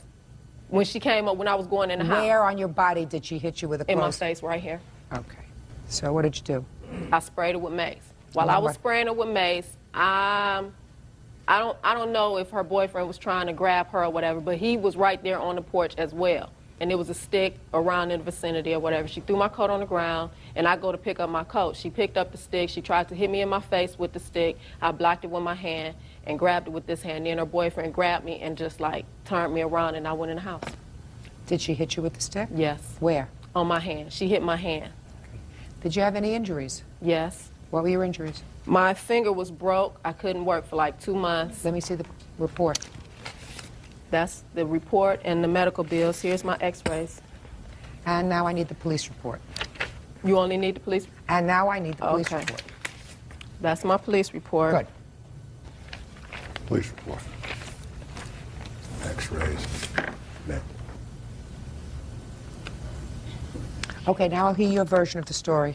Hi. Okay, Your Honor, what happened was that morning I had just got up to get ready to go to work. So I was sitting up watching my gospel like I usually do on Sunday mornings. So I looked out the window and I seen her car on my bumper. Now we've been feuding for 2 years. Okay, I have a 7-year-old son that I have to get up every morning at 6:30 and send him to school. She don't have any kids. She plays her TV all night long. She have a dog that barks all night long. Every time when I go to her door and try to talk to her and I say, could you please turn your TV down? She turns it up even louder. So you haven't been getting along. You looked outside the window. Okay. I looked March outside. 25th and you saw her car on your bumper. I looked outside. I seen her car was on my bumper. So I said, by her being the way she is when I go try to talk to her, I said, I'm not going there with Juanita today. So what happened was I sat there, and then I looked at my watch, and I seen it was getting close time for me to go to work. So I went around there, and I knocked at her door. I said, could you move your car off my bumper? She said, I ain't moving. And that's when she slammed the door in my face and went on upstairs. Okay, I left from her door. So then I went on in the house, thinking maybe she'll come and move the car. I sat there for a while. She never came to move it. So then what I did, I went back around to her house. I knocked at her door again. That's when she came outside. She sprayed me. Okay, me and her, we passed words. She sprayed me with mace first before I even attempt to do anything to her. It's not what you say in your complaint, in your answer. She sprayed me. No. Pay attention. Okay. Real cases, real people. Judge Judy. Juanita Taylor says neighbor Deborah Jones assaulted her. Deborah says Juanita sprayed her with mace. It's not what you say in your answer, Miss Jones. You just testified that you went to her house once, and then you went back to your house and waited to see if she would move the car. You went back to her house again. she opened the door and sprayed you with mace. Right. Is that what you just told me? That's right. Well, I'm going to read to you what you wrote in your answer. She refused to move her car and we started arguing. I walked away from her. Then she followed me around the building. The next thing I knew, she sprayed my eyes with mace. That's what you wrote in your answer. That's different from what you just told me. Well, what happened, Your Honor, I left her house. When we got into a fight, that's when she followed me around the building. What I meant to say is, after she maced me, she followed me around the building. No. Okay. So what you're telling me is she opened the door. She opened the door. She sprayed you with mace. Yes, she did. And you just walked away. In my nightgown. Wait a minute. Quiet. And you just walked away. Okay, what happened, Your Honor? When she sprayed me and her got to tussling, and I pulled her around the building, trying to defend myself. That's what happened. Where'd you get the stick from? Huh? Where'd you get the stick from? It was on the ground. She was macing me. I was defending myself to keep her from hurting me. Why didn't you have your boyfriend move his car? What happened was, he tried to move his car, Your Honor, but what happened, his battery had went down on his car. But he got his battery fixed. Huh? Somehow it got fixed because he did move his car. You know how it got fixed? I'm Okay. asking you a question. Somehow it got fixed because he moved his car. What he did was, once she moved her car, he went and bought some cables. And When did she move her car? What'd you say? When did she move her car? She moved her car after the policemen got there. That's true. I was telling them she was on my bumper, and I was giving them a small version of the story. They told me to go on and move my car up. I went back outside with my nightgown on when I saw the police coming. The only thing she said was true, was that I did move my car up and the stick was on the ground. Where did you buy the mace? Kmart. We need a license. We can't have pepper spray up into a certain degree. I've looked into all of this. You bought it at Kmart? Yes. But when I'm Look saying, at it. Your Honor, she It's not maced me nothing. first. If Look she at it. would have moved Here are her my keys car right here. like I asked her to, none of this would have even started. There's no question in my mind. Listen to me, Miss Jones. There isn't a question in my mind that Miss Taylor pulled her car up on your bumper. The two of you have been feuding for a long time. You went to her house in the morning. You were angry. There also isn't a question in my mind, Miss Taylor, that you answered her when she said, move your car, and she didn't say it in a very nice way, would you please move your car? But you also said to her, I'm not moving anything. The only reason you went outside was because she threatened to hit your car. You watched her. You saw that she did, in fact, hit your car, even though it was no damage, so you went outside. You should have moved your car. May I say something before you go back? We have had problems constantly. What are the problems, Miss Taylor? My TV being up too loud, my music being on when I'm not even home. Again, I work third shift. She would say I play my music late. Is it possible, Miss Taylor, that you're playing your television too loud? I just want you to think carefully. Is it possible? Ma'am, I work third shift. No, it's not. Has she asked you to turn it down? She's asked me to turn everything down. Okay. Is it possible that she hears these things through the walls of the apartment? Your Honor, we've had conversations through the wall. She's complained about my water. She's complained about my bath water running too loud. I come home when I'm not working the full shift. I come home 3 o'clock in the morning running bath water. I hear her over there cussing and fussing. She's too loud over there. I'm coming home running a bath water. She has sent police over to my house when I have not even been there. He has been there for just silly reasons. He would tell me the police just left. Well, what are you doing? I just got in, and they're asking for the lease owner. You think she's got nothing better to do? I don't think so, because she's heard conversations. She has heard a conversation going on between me and my best friend, and now we cuss to each other, and I be on the phone, my windows will be open or whatever, and we talk about each other. She has sat there. A neighbor came to me and told me, well, number one, how do I know that you were... Okay, well, they have come to me and told me things that I've said on the phone. Miss Taylor? Okay. Let's start on the 25th 24th of March. The 24th of March, you did a very foolish thing. Knowing that you had, and that you were in a rather acrimonious relationship with your neighbor, you exacerbated that situation by pulling your car right up to the bumper of her car. There's no question in my mind that you did that. Okay. Because despite the fact that she may be angry, she's on her way to work. She's not going to take the time to go out, come up to you, start an argument, if she could get her car out without doing that. So she came up to your house. I'm speaking now. Okay. So you did a foolish thing because the two of you really don't like each other.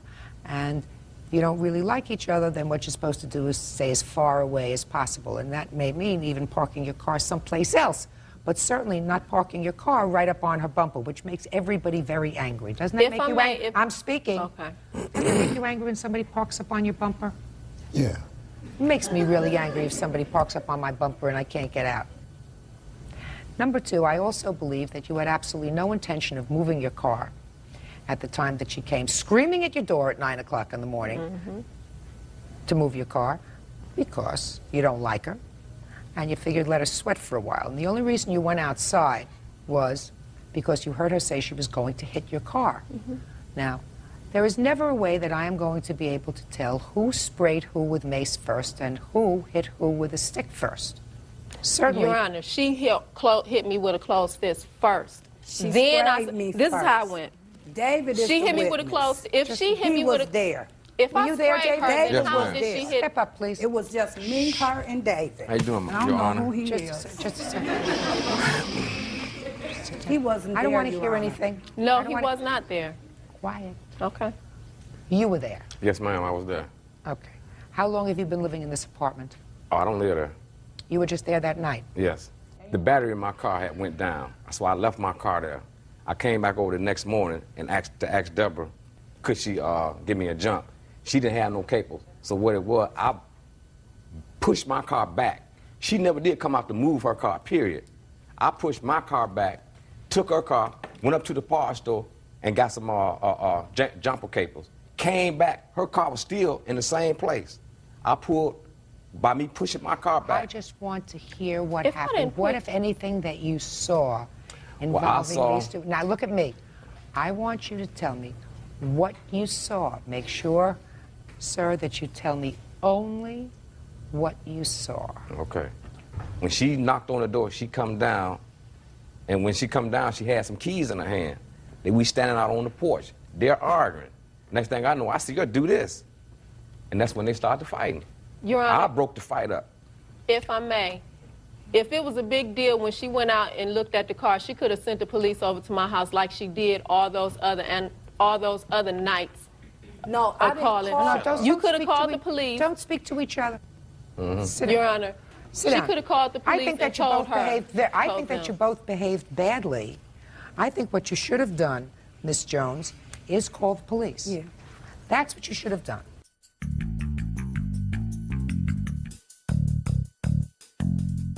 I believe that you were both injured. The fact that you had a graver injury than she did, which was you had a broken finger as a result of being hit with a stick. She did not hit you with that stick until after you maced her, which are the injuries that you are complaining about. Now, you could have taken care of the situation before it even started by No, I not could doing. not. You're There was no interrupting. way. You're I'm interrupting sorry. me. Oh no, you could have taken care of the situation before it even started by not parking in a situation where you knew you were going to exacerbate an already hostile relationship with the defendant. You chose the night before, when you parked, to park, and you said to me her car was parked there. It wasn't as if her car came in after your car was parked. Her car was parked there. You chose to park your car in such a way that she could not get out. Now, the fact that she came to your door the next morning, she may have asked you to move your car. I believe that you had no intention of moving your car. You're angry with her, you're annoyed at her, and you didn't like her attitude. Your Honor, her I'm car is- speaking! Now, there was a mutual assault. You just got hurt worse. Your case is dismissed. Okay? Parties are excused. You may step out. Your Honor, this is case number 214 on the calendar in the matter of Hadley versus Nieves Pinch. You're welcome, Judge. Parties have been sworn in, Judge. You may be seated. Sir, have a seat, please. Who is Mr. Nieves? I'm Mr. Nieves. Miss Hadley, according to the complaint that I've read, you and Mr. Nieves had been friends for quite a long time. And there came a point when you were having difficulty with your boyfriend, and he moved out of the home that you were sharing together. So you asked Mr. Nieves if you could live with him. Right. And Mr. Nieves was living with Mr. Pinch. And they said, yes, come and live with us. Yes. Are you frightened? A little bit. Are you nervous? Yeah. Okay. Then, according to you, an incident occurred, which we'll get into in a minute. You went into the hospital for a while. When you came out, you found that they had packed your stuff and moved you out. Correct. And you claim kept some of your stuff. They either had or sold or destroyed. The defendants have a counterclaim, which I have a sense you would not have pursued but for this lawsuit. Is that right? Exactly. But you were pretty annoyed that after what you perceived to be your kindness, she has the audacity to sue you. So now you are counterclaiming for things like loss of your security deposit because of this incident that we're going to get into, some rent, expenses, some bills. All right. Why did you and your boyfriend separate? We were just having a lot of problems because I was an emotional wreck. I was trying to deal with my mother's death. I wasn't working at the time. I was just having a lot of problems. Did he move out or did you move out? I kicked him out. And then you couldn't afford the apartment yourself? Right. Now, when you came to move in with the defendants, I understand that you started to invite the boyfriend over. Yes, and I did ask if they minded if he came over, and they said no. But according to your papers, there was still a lot of arguing going on between you and your boyfriend. Correct. We were trying to work things out. In their house? Correct. Is this the boyfriend? Yes. So you left your house where you were arguing with your boyfriend, you moved into their house and you're arguing with your boyfriend, and then on a particular day an incident occurred. You want to tell me what happened? I had enough. I had a nervous breakdown and I stabbed myself. Where did you stab yourself? In the leg. Stabbed yourself in the leg to make a point to your boyfriend? Correct. And you did that on the carpet? Right. What color carpet was it? Tan. And what did you try to do in order to get out the stains, the blood stains? They had some carpet cleaner stuff, or what I thought was carpet cleaner, and I sprayed it on the floor and didn't realize that it had bleach in it. So it ruined the carpet? Correct. One little spot. Okay. Now, after the stabbing incident, you went to the hospital. Mm-hmm. Just the first time you had stabbed yourself? Mm-hmm. How long were you in the hospital? Overnight. When you left the hospital, where did you go? To their house to get some clothes. And where were you going to go from there? To my sister's for a couple of days. And what happened when you went to their house? I had seen there were a few things, when I went inside, there were a few things in the hallway, and Jason had told me that Edwin had put them outside and he brought them back in because it was raining. So you took some clothes? Yes.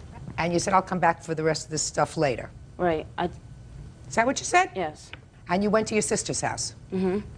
How long did you stay in your sister's house? One night. And then where did you go? I came back to get my things, and they were all outside. What things are you talking about? I had a whole apartment worth of stuff. Like what? Valuables that my mother had given me. I had her. Give me an example. Her jewelry. I had her hair. I had her clothes, plus my things, my clothes, my shoes, my bed, mattresses, blankets, everything. You moved in with a bed? Yes. Where's the bed? The bed's in At our our house. house. We have the pictures of the bed at the house right now. At your house? Mhm. And she's welcome to have that? Yeah. Why would I want it after it sat in the rain for several hours, which I have the pictures of it sitting in the rain and it's all wet? We have the pictures of it that it's perfectly fine. What kind of bed is it? Wood bed? It was a wood bed. It doesn't get destroyed in a couple of hours. But that's not the point. The mattresses are going to be ruined. They're going to smell like mildew. You can't wash mattresses. Did you go and look at them? No, I haven't even spoken to them. Well, you should. Now, Mr. Nieves, what property of Miss Hadley's do you have in your house? Her teddy bears, we have plates. We got some pictures if you want to see Can I them. see them, please? We have Christmas ornaments. We have her makeup still in our house. Like, We have her CDs, we have her cordless phone, we have her curtains. Curling iron, hair dryer. Where's the list? Yeah, this is a list of everything that we have. Okay, can I see it, please? Now, there were some items that you say you did give to Salvation Army, or? Right, after we put the stuff outside, it had started to rain, and she came with a truck to pick it up and didn't take any of the stuff that was outside. It was ruined. It was not ruined. It started to rain maybe 5 minutes, 10 minutes, and then we brought it back inside. And it was inside plastic bags, inside boxes, and it was fine.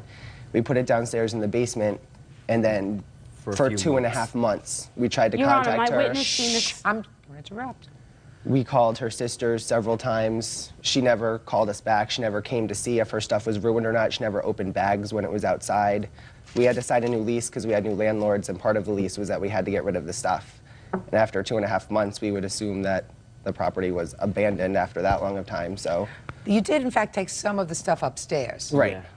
You have 4 small plates, 4 big plates, 3 smaller plates, 6 cups, a curling iron, blow dryer, candlestick holders, picture frames, 2 phones, movies, 5 CDs, teddy bears, makeup in a box, bed set, curtains, Christmas ornaments, and your books. Now, why didn't you go over and get these things? They were sitting in the rain, and I'm not going to take, the boxes were ruined. They were wet, they were soggy. I could not pick them up and take them. Just pay attention, Miss Hadley. The day that you brought the truck over, why didn't you take your things? We didn't have an actual truck. We had a little Jimmy SUV that belonged to Carrie. Yes. And Carrie had her stuff in there, plus she was trying to fit our stuff. Who's Carrie? Carrie is the chairperson for USA Boxing. She's my sister's trainer, and she's very close to our family. Just a minute. So you didn't bring an empty truck over there? No.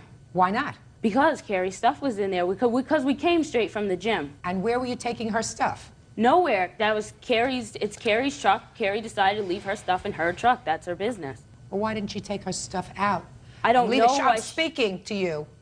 Why didn't you take her stuff out for a couple of hours so that you could go and pick up your things? I don't know why she didn't take her stuff out. Why did you ask her? Because Carrie's just her own person. Who's supposed to take care of you? You're supposed to take care of you. Rent a U-Haul it. With what license? Miss Hadley, you got it? Oh, yeah. Real cases, real people. Judge Judy. Andrea Hadley says ex-roommates Edwin Nieves and Jason Pinch damaged her property by leaving it out in the rain. Edwin and Jason say Andrea ruined their carpet when she stabbed herself in the leg. All right. Let me hear about your counterclaim. The counterclaim's about the rugs. I assume the counterclaim was mainly about the rugs. Mm-hmm. Yeah. The rugs belong to the landlord? Mm-hmm. Yeah, but we had to pay for any damages. Like in the lease, it says any damages done to the apartment, we have to pay for it out of our own pocket to try to like fix it up and make the apartment better. Can I see? We have the pictures. The dates are on the back. It was the week of the 6th. She tried to clean the rugs out with bleach, which made blood stains worse. It made a ring around them. It didn't. Got it. Yeah. Now, do you have any proof that you forfeited your security deposit because of the rugs? Yes. Yeah. I'd like this to is see our it. original lease saying that we paid them $550. And this is the new one in the receipt saying that we had to pay it again July 1st. Yeah, we actually had to come up with another $550 because we had to like re-sign the lease and do a So what it really cost you out of pocket was $550, is that right? Yeah. Okay. Miss Hadley, I suggest that you get your sister to rent a U-Haul it and go and pick up all the things that they have waiting for you over at the house. You can do that within 5 days of today's date. Would you like to see my photos of my stuff sitting outside? No. Should have taken it. It was your responsibility. My sister does not have a license. Well, what was she, how was she driving a Jimmy truck? She wasn't. Carrie was driving. So then let Carrie rent a truck. It's not Carrie's responsibility. She's not my mother. It's yours. It's your responsibility. I don't care how you do it. It's not their responsibility. They're not your mother either. We told them that we would be there at 8 o'clock. We were there at 8:02, and my things were sitting outside and had been sitting outside for several hours. And That's you can because see Your it right Honor- in the pictures. You can see the rain that has been soaked into the boxes and so forth. That's because, Your Honor, when she came home from the hospital and 2 boxes were packed, she went ballistic because we had packed up the stuff and threatened to burn our house down, break our stuff, and said she was going to break into the house and break it. And I have a statement from my friend Hannah that was there. She was psychologically fragile at that time. Yeah, when she did come to with Carrie with the truck, we had a police escort her through the house to make sure that we nothing had to call the police don't because you weren't going to let us in. Don't interrupt. Exactly, because all of your stuff was outside. Yeah, we had a police escort her through the house because we didn't want her to come in the house because she was threatening us. She was threatening to break the things in the house. So with the police officer coming through the house, we had her like go through the rooms, get whatever she had in the house, and then she left. So your claim is dismissed. You pick up your stuff. I will cut an order that you can pick up all the things on that list within 5 days. Your request for a monetary award is denied. On your counterclaim, however, on your counterclaim, however, I am awarding you $500, and that's because that's what it will probably cost to replace the carpeting that she purposefully, despite the fact that it was probably an episode, a psychiatric episode, she caused damage to your property. So these people were trying to be nice to you, Miss Hadley. That's what they were trying to do. No, You don't actually, sue they people. weren't. You don't sue people because they're trying to be I'm nice not trying to you. to That's sue all. them because of I want their That's money. all. I'm suing them because of the You emotional. may step out. What they did was wrong. There was blood stains on the carpet. She wasn't apologetic for anything. If somebody's your friend, you don't tell them to move in and then you throw them out. I let her come in, I let her stay there, and like she took advantage of that. And now the next case. All parties in the matter of Sponsel versus Wilson. Step forward, please. 22-year-old student Kimberly Sponsel is suing 23-year-old restaurant hostess Rachel Wilson for a cracked windshield. Kimberly claims a drunken Rachel jumped on the hood of her car. Ms. Sponsel, on the 9th day of June of this year, you're driving home? Yes. And it's about 2 o'clock in the morning. 2:15, yeah. And all of a sudden, the defendant lands on the windshield of your car, breaking your car window. You want her to pay for it? Yes. She says it's not her fault. Correct. Explain it to me. One night, one friend, one bar. Over the What? course of, I was at a bar one night, and over the course of 3 hours and 20 minutes, I had 2 drinks and 2 shots. He had 2 beers and 2 shots. We left our drinks unattended quite a bit and went out to smoke cigarettes several times, came back to the bar, finished our drinks. They called last call. We're exiting the bar. And as I am walking up the stairs, boom, blackness. I blacked out completely. He recalls telling me to... Don't tell me what he recalled telling you. Don't tell me what Okay, anybody well, else I told don't you. remember anything then. From that moment, I woke up elsewhere. So, Where did you wake up? in jail. So you don't recall what happened? I believe, I know this is me believing, that I think somebody put something in my drink. I know how to drink. I have drinking for a long time. I know what I can handle, and through no fault of my own, I was drugged. What were you charged with? Public drunkenness, which I was already tried for in court and pled no contest. And then vandalism. Okay. So you were tried. Right. You pled no contest, which is a plea of guilty. I'm sure the judge explained that to you. I You plead figured no I was contest. damned if I do and damned if I don't. Just follow my questions. I'm following you. You pled no contest, which I am sure the judge told you was the same as a plea of guilty. No, neither did the public defender make me aware of that. Well, what happened as a result of your pleading no contest? I paid $175. So you paid a fine. Right, Well, they didn't make you pay a fine unless you were found guilty of something. right. We just don't do that to people I'm in this kind of country. confused, though, because whatever went down, apparently the police came, handled me. I went to jail. They claimed I was drunk. They gave me no BAC. There's no indication as to how intoxicated I was. They were just going on the fact that And my you shouldn't speech have- was slurred and and my you eyes were shouldn't blurry. have pled no contest. What should I have said? I wasn't being tried for vandalism. I No, was you being should have- tried for... You should have said, I'm not guilty. You prove that I'm guilty of public intoxication. Show me a breathalyzer test. Show me a blood test. I'm not guilty. I was not drunk. But instead of pleading not guilty, you pled in effect. I can't answer these charges. And if I went to trial, I would more likely than not be found guilty. I'll plead no contest. I'll pay my fine. Now describe to me what happened at 2:15 in the morning as you're driving home. I turned onto a street which had freeway access, and I saw the defendant in the middle of the road, and she was cursing and staggering her out. She looked obviously intoxicated to me, but... Was she with anyone? No, she was by herself. In the She middle was of in the the road. middle of the road? In the middle of the road. So what did you do? I was stopped, and I was kind of just watching her because I couldn't move. And then as traffic started moving, she came closer to my car. So I was kind of edging forward at the time because I didn't know what she was going to do. And then it became clear that she was going to try to pass in front of my car, so I stopped. And then she just suddenly jumped on the hood of my car and kind of crawled up to the windshield and started banging on the windshield. And she was sitting on the windshield. I was kind of scared. And within seconds, a police officer pulled her off the car, and I have the police report. Can I see it, please? And I have pictures of the damage. Like to see the pictures, like to see the police report.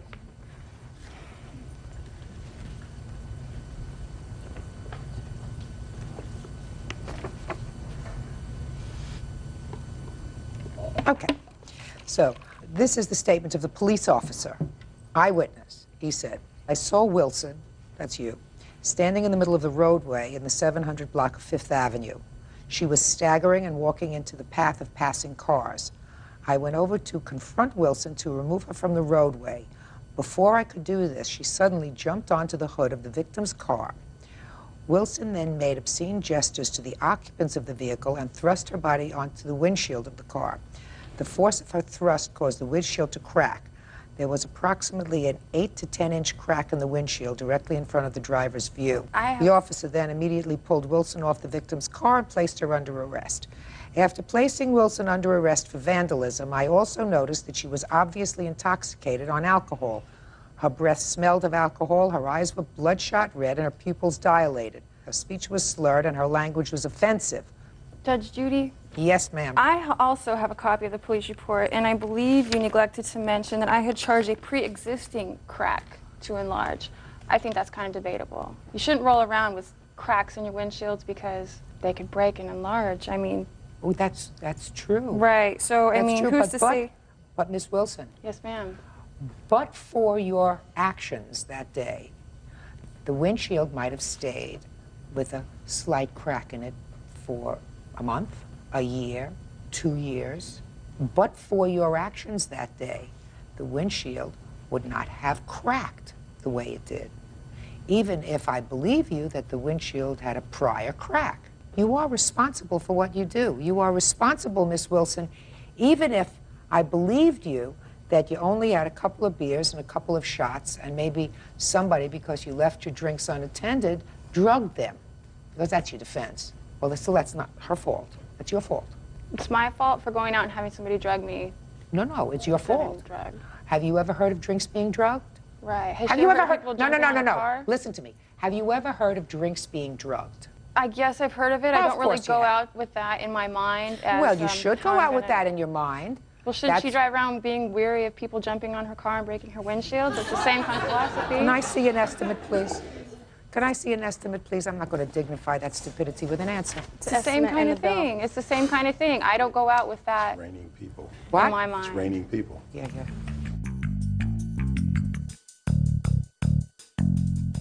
Miss Wilson, I like people who accept responsibility for what they do. There's no question in my mind that you did not go out that evening with the intention of causing any damage to anybody else's property.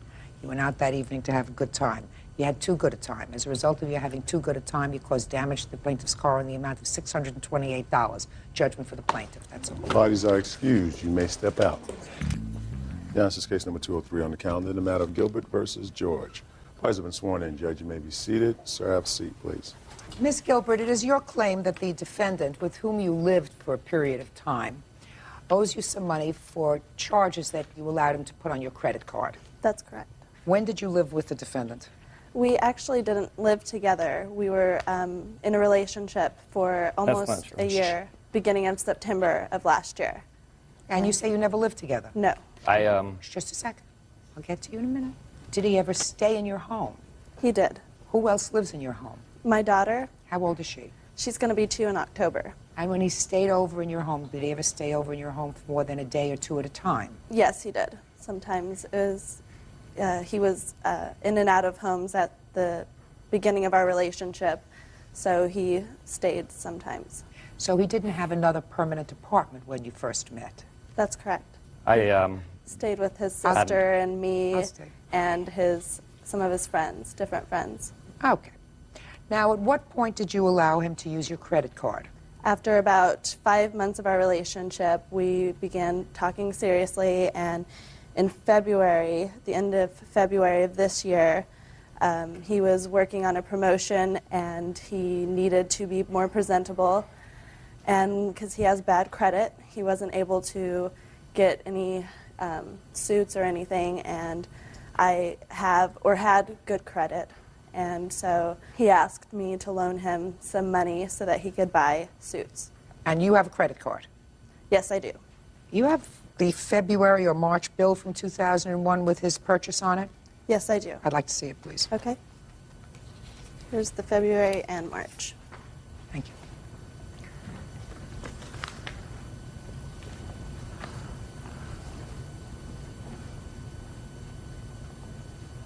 There's one bill here that's underlined, March 9th, Junior Denim. What is that? I believe the one underlined, is it Junior Denim? That would be my shorts. Okay, so that's your bill? Yes. And all the rest of his, the polo stuff, ties? Yes. Did he pay anything towards the bill? He paid one. The receipt is attached to the February bill. He paid in the amount of $60 in cash. And in the final arrangements of our relationship, it ended the 26th of May. We were meeting, talking about the bill at his sister's house, and he pushed me around and pulled my hair and stuff, and stopped paying. That's not true. If you can Yeah, see, I have a restraining I've- order against the defendant. I mean, against the plaintiff. I've got police reports. Okay, I don't need to look at the police report. We're not about police report. We're about shoes and ties and shirts. Okay, Mr. George, let's hear your version. My version is I live in my apartment with my two best friends, Miles and Marshall. I want you to listen to me. Sorry? I want you to look at me and speak slowly. Okay. You lived in your apartment. Right, with my two best friends, Miles and Marshall. We had a nice place. When I met Lindsay, it was the first of, let me think, must have been right after we got back from Phoenix. We went to Phoenix for... I don't care why you went to Phoenix. For New Year's, so it was right I after don't New Year's. care. January. It was in January, okay? So we got back, we got a place together, okay? I moved out with them two, you know, and we got a place together. You mean she moved out of her old apartment? No, she moved out of her mom or her grandma's house, and I moved out of Miles and Marshall's. You know, we all three lived together. They got another apartment. I went and moved in with her. I moved in with her. Yes. We lived together, and I work full-time, about 50, 60 hours a week sometimes. Yes. She would take me to and from work, drop me off, pick me up from work most every day. Okay. I would just sign my paychecks over to her because we were, you know, talking about, you know, being serious enough to get married. How much were your paychecks? My paychecks, I bring home about almost $2,000 every 2 weeks. That was also untrue. Just a second. So your defense to this action is that you paid for this by turning over your paychecks to her. Of course, Is that right? my thing is I let her take care of the bills. Show me. I can't. Why not? Because I moved from Albuquerque to Phoenix, and when this case came up, I'm already living in Phoenix, so I go to the HR department at my job, and I asked them, can I get some copies of those checks where it was signed over to Lindsay Gilbert? And then they said, you know what, we can't do that for you because there's just not enough time to do that. It's a very big corporation. He did not sign checks over to me. Real cases, real people. Judge Judy. Lindsay Gilbert says ex-boyfriend Tim George charged clothes on her credit card. Lindsay says she wants to be repaid. You have the capability, Mr. George, only you, of getting proof of your defense, which is that you signed checks over to her. Right, and even if I believed you, sir, as of the time you separated in May, there was still an outstanding balance on this account. I can't tell you what to do with the money that I gave her. And it is clear that in... It's clear you have no idea. I'm speaking. I didn't hear what he said. Do I want to hear... I can say it again if you want. Do I want to hear what he said? Why don't you go have a talk with him, Bert? Okay. Find out what kind of medication he's on. What kind are you on? Judgment for the plaintiff You know what you in the need to amount do, of man? $1,093.17. You understand? And you're just lucky, sir, that I'm not sending you out to be tested, because either you are drunk, high, or stupid. Pick one. That's all. Why is our excuse? You may step out. Whenever we were together, I moved out of her house because she was real violent. Not true. I've always wanted to get up there and tell Judge Judy what I thought, so today I got to do it. Never, ever trust a guy with my money. And now the next case. All parties on Terrell versus Marlowe. Step forward, please. 64-year-old Mildred Terrell is suing her ex-granddaughter-in-law, 24-year-old daycare worker Love Marlowe, for destroying her furniture. Ms. Terrell, according to your complaint, the defendant married your grandson. Is that right? Yes. And there came a time when they were having difficulty paying rent, so you all decided to rent a place together. And you moved in to the place with them. Yes. And when you moved into this new place, according to you, you brought some furniture with you. I brought everything. All your furniture? All my furniture, all the dishes, everything in the house was mine. And then there came a time when your grandson left the defendant. I moved out before then because of trouble that was going on And as soon as he was able to take care, he had had surgery on his shoulder, and as soon as he was capable of taking care of the baby, I did move. They have a baby? Yes. How old is the baby? 18 months. And when you moved out, did you take your things with you? Only thing I took with me was my bed, an end table, and a chair, and my TV, and a few dishes, and a couple of pants. That's all I took. I didn't want to take everything and leave them with an empty house, because that's what it would have been. Sheets and everything were mine. And when did your grandson leave? They were having trouble with the house. Not only the rent, but other personal problems they were having. They moved out into their apartment, and they were there, I'd say, Now, when 2 they months. moved out and went into this yet another rental property, did they take all the things with them? Yes, I told them they could borrow until they got their own. What did they take with them? They took my couch. I have a list here, Your Honor. Let me take a look at the list.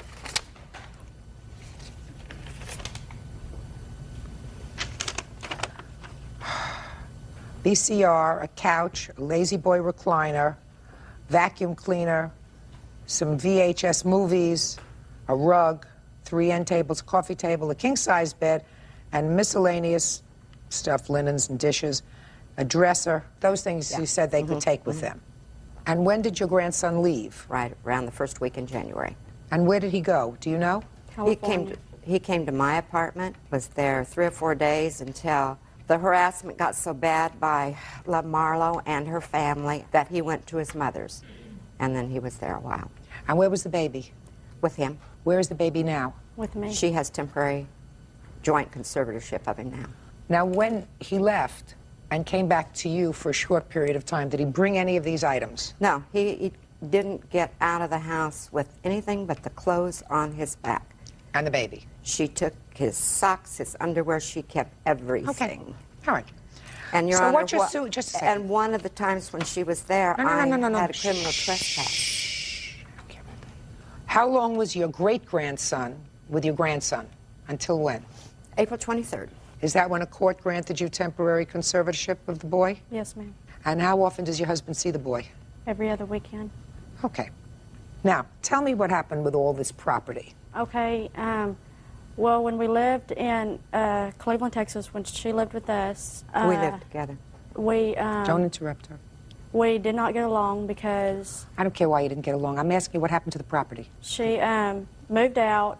She left it all there. She said she didn't want it. You know, we could have it. Well, of course, you know, we took everything that was in the house to our apartment because it was given to us. It was ours. Then me and Andy were not getting along, so he went to his grandma's. Well, I went over there, and he told me he was going to take off with my son, that I was never going to see my son again. So I went to go get a lawyer. I came back. He told me that I could come in to see Josh in her house. So I did. As soon as I went into the apartment to go see my son, she was standing out there and she waved the cops over as soon as I walked in. Well, the only thing that I wanted to do was get my son and get out of her apartment, go back to my apartment, which is just right across the way. Anyway, well then she told the police officer that I had hit her. I never laid a hand on her. Never. What'd you go there to take your son for? I thought you went there to visit with him. Well, I wanted to take my son out of her apartment and go into my apartment, and he wouldn't let me. He wouldn't let me leave the apartment and go back to my apartment. With your son? With my son, exactly. Well, but you had no right to him at that point. You had no more right to him than your husband had. Well, I mean, the only thing I wanted to do was just go into my apartment instead of stay there with her. No, you wanted to take your son. Well, do you understand? You yes, went there under the pretext of coming to visit him, but it was your plan to go and take him, and then take him into your apartment. That's what you just said to me.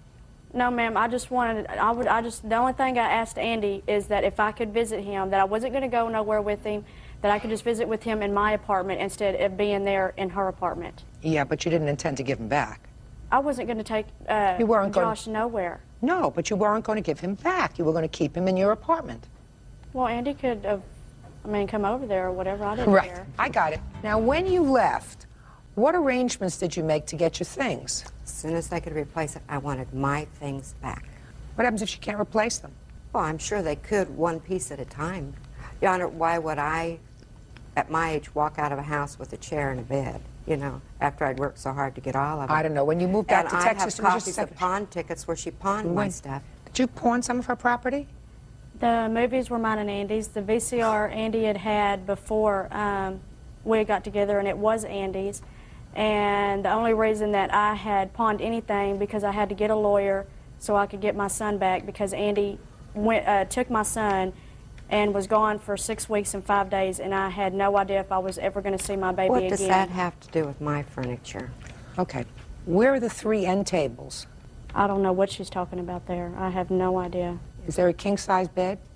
There was, and when Andy come and got the kitchen table and his TV, he threw the bed in the dumpster. Because there were men's underpants laying on top of the bed and men's shirt on the floor. There were stains on the bed, and I said, I don't want the nasty thing.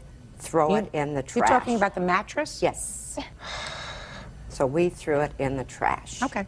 Then you can't get reimbursed for it. Well, you threw it in the trash. It wasn't that way before, Your Honor. Who knows? You haven't seen it for a year. I saw it before Andy left, and I know it wasn't that way. And I know there was men's underpants and his clothes laying on it that weren't my grandson's. You can't become emotional about that and expect to be reimbursed for it. That's fine. Ms. Terrell, the truth of the matter is, you said to both your grandson and his wife, take this furniture, use it for as long as you need it, as you can replace it. If you said that, as you can replace it, I would like it back. Yeah. But there is a strong likelihood that they could never replace it, and you are not going to see this furniture again. Well, I'm sure sooner or later they Well, would sooner or replace later, it. then you get a mattress back that's a little bit stained. Not from other men. You don't know that. Did you do a DNA test on the mattress? No, it certainly wasn't All Andy's right. So we underpants don't on the know bed. that. So we don't know that. And I'm not testing your grandson's bed either. That's not my job. All right. You have her couch and you have her recliner. Is that right? Yes, ma'am. She has You're the gonna- rug. It was in Rhonda's house the last I heard. Who's Rhonda? This lady's standing right here. You have her rug? Yes, ma'am. What are you doing with her rug? Well, I thought it was Love's, and she told me I could borrow it. Is it in good shape? Yeah. Right. Fine. So we have your rug, your couch, and the Lazy Boy recliner. Those are really the big items here. All Good. the movies, Your Honor.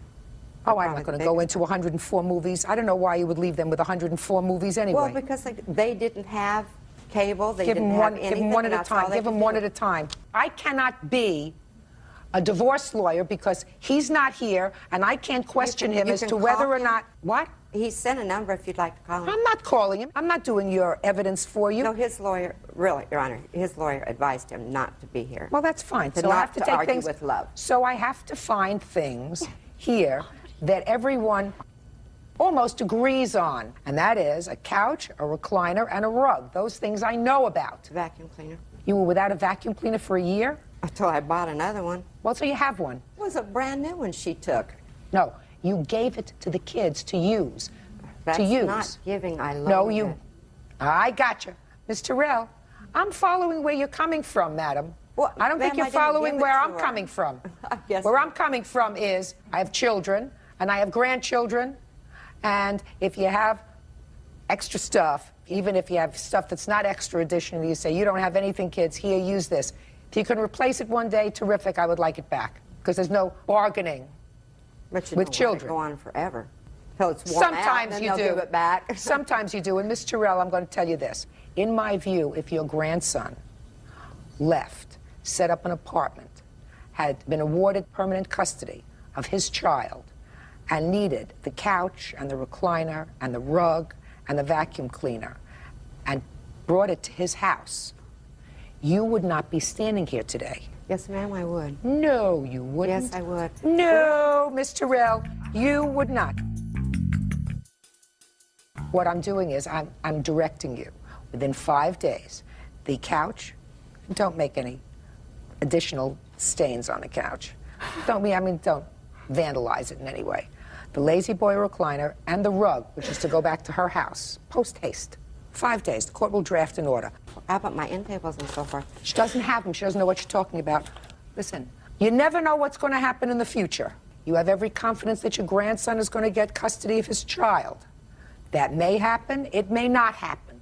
All I'm telling you is don't antagonize the situation any further, because it's nice to have a reasonable relationship with the custodial parent of your grandchild or your great-grandchild, And to make a big deal over 3 end tables at your stage in life is nothing short of being very short-sighted. That's all. Parties are excused. You may step out. Yeah, this is case number 172 on the calendar in the matter of Acetella versus Hire. Thank you. Uh-huh. Parties have been sworn in, Judge. You may be seated. Folks, have seats, huh? Miss Acetella, you had a boyfriend with whom you lived for about 9 years, according to your complaint. Is that right? Yes, ma'am. What was his name? Leo McCullum. And you used to be married to Mr. McCullum, is that right? Yes, it is. When were you divorced from Mr. McCullum? In 92.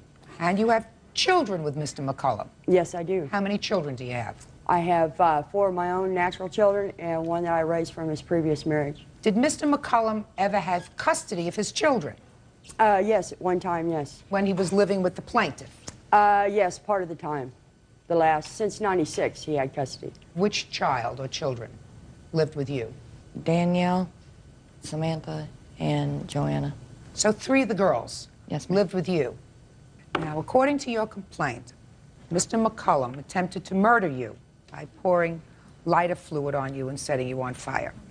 Mr. McCullum is currently incarcerated, serving a term of 30 years to life. Is that right?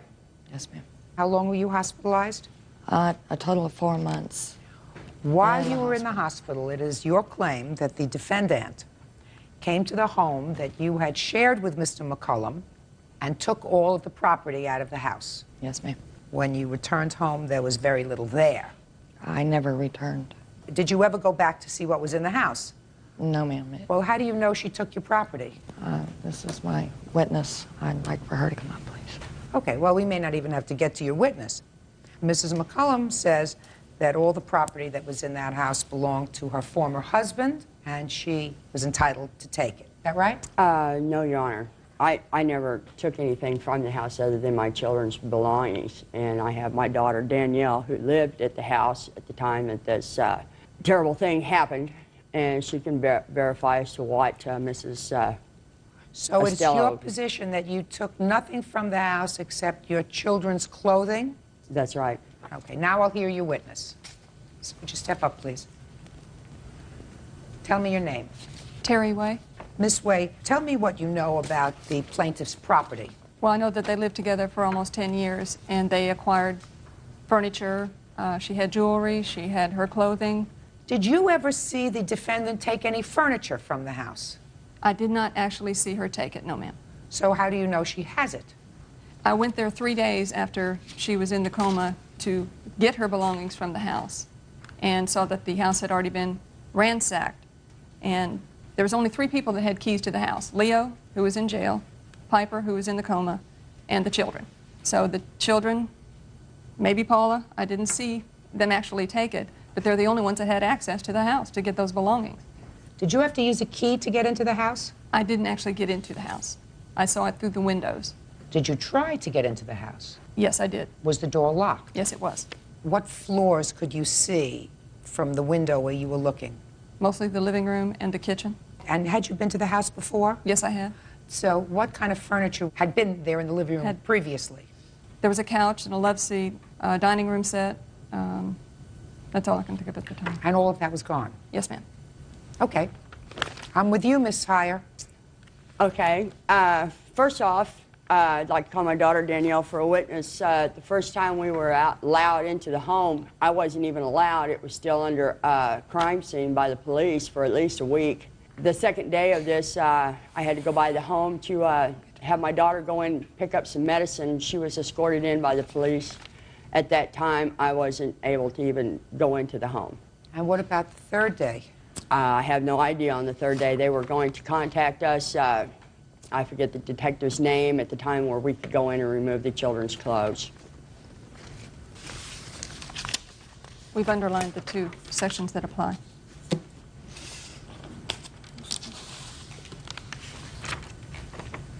Well, this is a copy of a newspaper article. This indicates that Mr. McCullum at some point was free on bond of $300,000. So he was freed awaiting trial for a period of time? Yes, ma'am, almost a year. When was bail set? Bail was set, I believe, at the time that he was arrested, but between his attorneys, they wanted it reduced, but our side said no. Doesn't make any difference. He was free on bail. Yes, ma'am, but that happened 3 weeks after. He was in jail for 3 weeks before he was released on bond. And I have another article here that talks about the belongings. I'd like to read that too. The defendant says she doesn't have them. I don't know whether she has them or not, but there has to be some proof that she has them, because there are possibly other explanations as to what happened to the property. I'll get to that in a minute. What's your name? Danielle. Danielle, did you originally lie to the police about this fire? Yes. You originally lied to the police and told them that your father was nowhere around. Is that right? No. Danielle McCullum said that she was standing 5 feet from her father and O'Neill in a neighbor's yard when the woman burst into flames. She said she didn't see a lighter in either of their hands. Later, she said she originally told the detective she had been in her room when O'Neill caught fire. She told the jury Wednesday she lied because she was scared. That's true. So why would I believe anything she says? Ma'am, I never got a phone call. I never got a card asking how I was doing or anything. Nothing. After 9 years. After 9 years and 3 of the children living with you? Yes, ma'am. Well, they must not be very nice I had people. my very bad faults, but after Brenda, she's drunk. Excuse me? Listen. She was an alcoholic. Well, there had to be Just out some of reason why, listen to me, madam, she may not be perfect, but there had to be some reason why your 3 girls chose to live with their father instead of you. There had to be some reason. There is. I was incarcerated. Well, that's a very good reason. Real cases, real people. Judge Judy. Piper Acetella says her ex-boyfriend's ex-wife, Paula Heyer, ransacked her home and stole her belongings. Piper says the theft occurred while she was in a coma. She says it wasn't her. It certainly wasn't you. That leaves old Leo. Now, what could Leo have done? Could Leo have given his attorney the key to the house and said to his attorney, in case she makes it, I don't want her to have anything? He could have done that. May have even sent it over to her house. Who knows? Anybody who was crazy enough to do what he did could do anything. And clearly, if he was out on $300,000 bond, he had some money. Where did he get the money from for $300,000 bond? From his parents. Oh, yeah. So he could have given his parents the key to the house. They weren't there yet. They're out of state. Doesn't make any difference. Gotten it to them, said one way or another, you get into that house and take everything out of that house. I don't want, in case she gets better, I don't want her to have a thing. Can she explain about Nancy, the woman that actually saw them taking the stuff in and out? Well, I would like to hear a witness if you have that witness. Where is that witness? She was reached by telephone, but apparently she couldn't make it here. Why? Who is she? She's Leo's cousin's wife. She came to see me in the hospital quite frequently while I was waiting for her to come out of her coma. Well, why can't she be here? She said that she would be here, but she had to talk it over with her husband, and we think that when she did that, and since he's related to Leo, that they didn't want her to show up here because it would be a plus on her side. So she never did return the calls after that. Do you understand my problem? Yes. What? I know where the furniture went. Well, then let me hear you. Okay. Leo's brother, McCullum, had put everything into storage because the landlord had got a hold of him stating that he was going to trash anything and everything that was left in the house because the rent was due. So he took the stuff from the house, put it into storage. I have the receipts where he paid storage for 10 months. And when was that done? Just a second. Here we go. And I was never notified. So Leo's brother? Yes. Leo's brother took the stuff and put it in storage? Yes, which he paid storage on for 10 months before he took it out. Well, where is it now? It's at his residence in Ozark, Missouri. Your Honor, I was never notified. With regards to the contents of Leo McCullough's household goods, McCullum removed and put in storage in August of 1999. I kept it in storage for 10 months, which then I moved some of the property into storage in my house. Let us make copies of the storage receipts. Let us make a copy of this before the plaintiff leaves today. Now you know where your stuff is. You know where your furniture is. Maybe the furniture, but my clothes, I mean, they had a habit of stealing stuff out of my closet. I know, but you can't prove that. We're talking about major stuff now. I mean, I can't say whether they took your clothes, whether they took your shirts, whether they took whatever. The brother went into the house, according to his own letter. He went into the house. That's what I said. I said, so he could have turned this key over to a relative, to his parents, to his brother, and said, get it out of there. I don't want her to have anything, because I'm going to spend the rest of my life in jail anyway. Hopefully. Hopefully. Hopefully. I'll be there to see it. Right. So, here's this. Try again. Wrong defendant. Got it? Make sure she gets that. Thank you very much. Parties are excused. You may step out. I'll be there to see this man in prison for the rest of his life. I will. She didn't never work. She didn't pay for the booze she drank every day. She didn't pay for anything. Nothing in that house was hers. And now the next case. All parties in the matter of Bloom parent versus parent. Step forward, please. 57-year-old Shirley Bloom and her daughter, 23-year-old teacher Terry Parent, are suing Shirley's son, 21-year-old plumber's assistant Jess Parent, for an unpaid loan to keep him out of jail. According to your complaint, there came a time when your son was facing a prison term or facing jail unless he could come up with some money. You took out a loan so he would have the money, but you needed some collateral, and the only collateral that you had was your mother's car, which you did put up as collateral for this loan. Your brother hasn't paid back the loan. What was he facing jail about? It was for deferred adjudication, and he had hot checks. A deferred adjudication, which means if he paid back the money, he wouldn't go to jail. Right. Okay, and how much money did he have to come up with? Altogether, it was like $1,900. So did he come to you and ask you for the money? Actually, he came to my mom. What did he say to you, Miss Blum? He told me that if he didn't have this money by this certain time, that his probation officer, when his probation was off, that they would automatically give him a year. And if he went to jail, then he would go automatically to prison. You then spoke to your daughter? Right. I used my mother's vehicle. It's a '97 Kia Sophia, and got the lease and the amount of money I needed. And what were the monthly payments on it? Every week it was $38.72. On March 23rd, 2001, I paid the loan off, which he didn't help me other than maybe, what, 6, 7 payments of all? $871 he gave you back. I had to pay off the loan, which was $1,987.22. Okay, let's hear from you. I disagree with everything that was just said, because I'd give my mom money to the fact that if the baby, my sister's baby, needed something, I'd give him some money. Every time I got paid, I'd give them some money. That's not true. To help them out. That's not true, Jess. You know that. I mean, anytime they needed help, I would help them out. And I mean, it's just been going on like this since I was little. I mean, she's been wanting money. I mean, I had a job. Let's go back. Okay. You faced a term of imprisonment on a deferred adjudication. You had to come up with some money, all at one time. Did you ask your mother for the money? No, ma'am. It wasn't that much. Just a second. Okay. Did you discuss with your mother the fact that if you didn't come up with a bulk piece of money, you were going to go to jail? No, ma'am. I had a job, and it wasn't that much money. For deferred adjudication, I was not going to, it wasn't having to pay a fine. Is what you're telling me that your sister never gave you a check to give to the court for fines? No. Is that what you're telling me? Yes. And that was on or about August of 2000? Yes. I had a job. I was working. That's not what I asked you.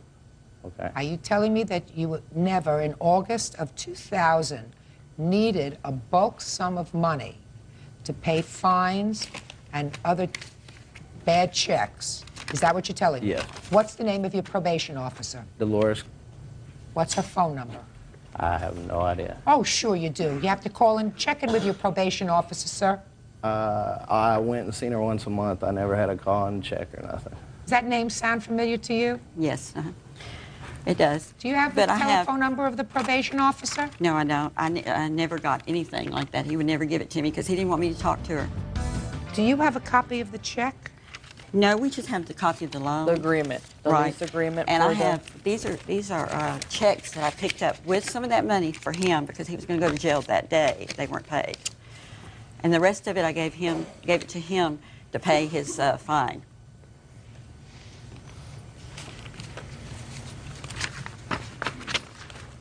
Well, you certainly made restitution on that date, sir. So that takes care of your argument that you didn't need a bulk of money in August. I didn't. I had to pay a certain payment before that date. No, that's not true. Yes, it is. Your Honor, why would we get the loan if, I mean, I have my own responsibilities, What did more or you do less. with the check that you got for it? I cashed it and I gave him my mother went and paid off some of his hot checks, which we gave you the paperwork on that. And the rest of it we gave to him. How many bad checks did you write? I wrote, I'd say around 4 or 5. That's not true. Yeah. No, that's not true. I wrote about 4 or 5 hot checks because I had gotten kicked out of their house. So. What'd you get kicked out for? Well, she wanted more money from me, and I only had so much money. I was getting. That's not I true, gave Jess. her most That's of not- my check. No. Yes, that is true. I- Every week when I got paid, I got a certain amount. That's all I would get. I'd give her the rent. I didn't mind paying rent. I don't mind doing that. You know, Well, I how feel old are you? responsible. You know, How I'm old are you? 21. I don't mind paying rent at all. That's part of life. You know. But I mean, you shouldn't work all week for just like $50 have a that week many when you bills. give your whole check to your mom. I mean, that's supposed to be your mom, not your money taker. That's right, you and know. it's supposed to be your mom. Don't talk to him. Your Honor, I keep a diary because he accused me several times of taking his money. He'd give me money, right. By the end of the week, he would borrow it all back. And he'd say, Mom, why don't I have any money? So I kept a little calendar, and every time he got money from me, I wrote it down. And I made copies for you. You want to see them, showing since the time we had to get him out of jail the first time, which was like almost $700 that weekend. I detest what you say, but I will defend to death your right to say it. I came across this quote while reading the preface of Animal Farm. It was written by George Orwell, and it immediately struck a chord. At first it sounds intense, but the meaning is simple and incredibly important. I completely disagree with you, but I still believe you have the right to say it. That at its core is what freedom of speech is all about, the right to express your thoughts, even if others don't like them. It's one of the most basic values in any truly free society. But let's not talk about distant countries or abstract ideas. Let's talk about where we live. I mean, Pakistan. Let's talk about what we see happening around us every day. Think about it. Someone posts a political opinion on Facebook or X, I mean Twitter. Maybe they support a party you don't like. What happens? People start piling on. They attack them online. They report the post, even try to get their account banned just because they think differently. Or picture a university student speaking up about women's rights or missing persons or criticizing a government policy.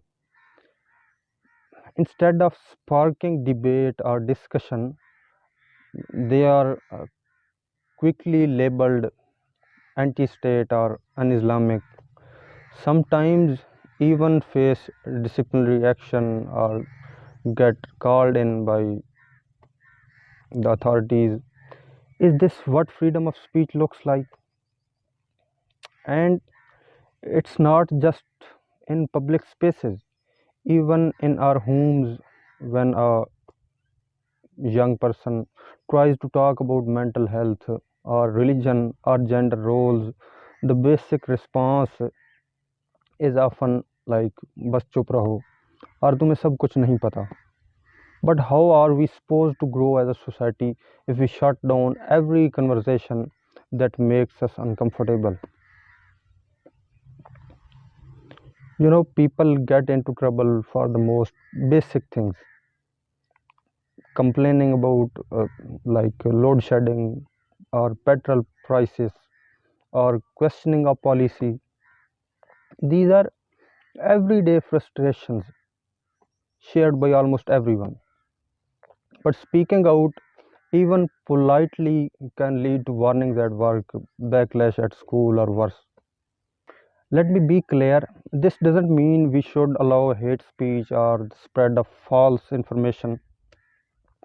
Freedom of speech isn't a pass to harm others, but we can't use responsibility as an excuse to silence because we disagree with them. And that brings back to you don't have to agree with someone to respect their right to speak. You disagree, great, say so, share your point of view, engage in debate, but don't try to silence them because once we start deciding who gets to speak and who doesn't, it's a slippery slope. Today it's someone else, tomorrow it could be you.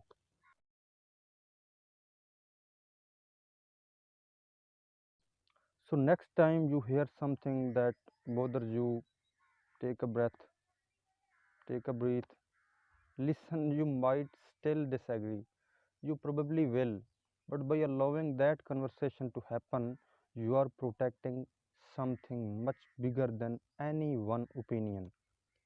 You are protecting the freedom we all depend on.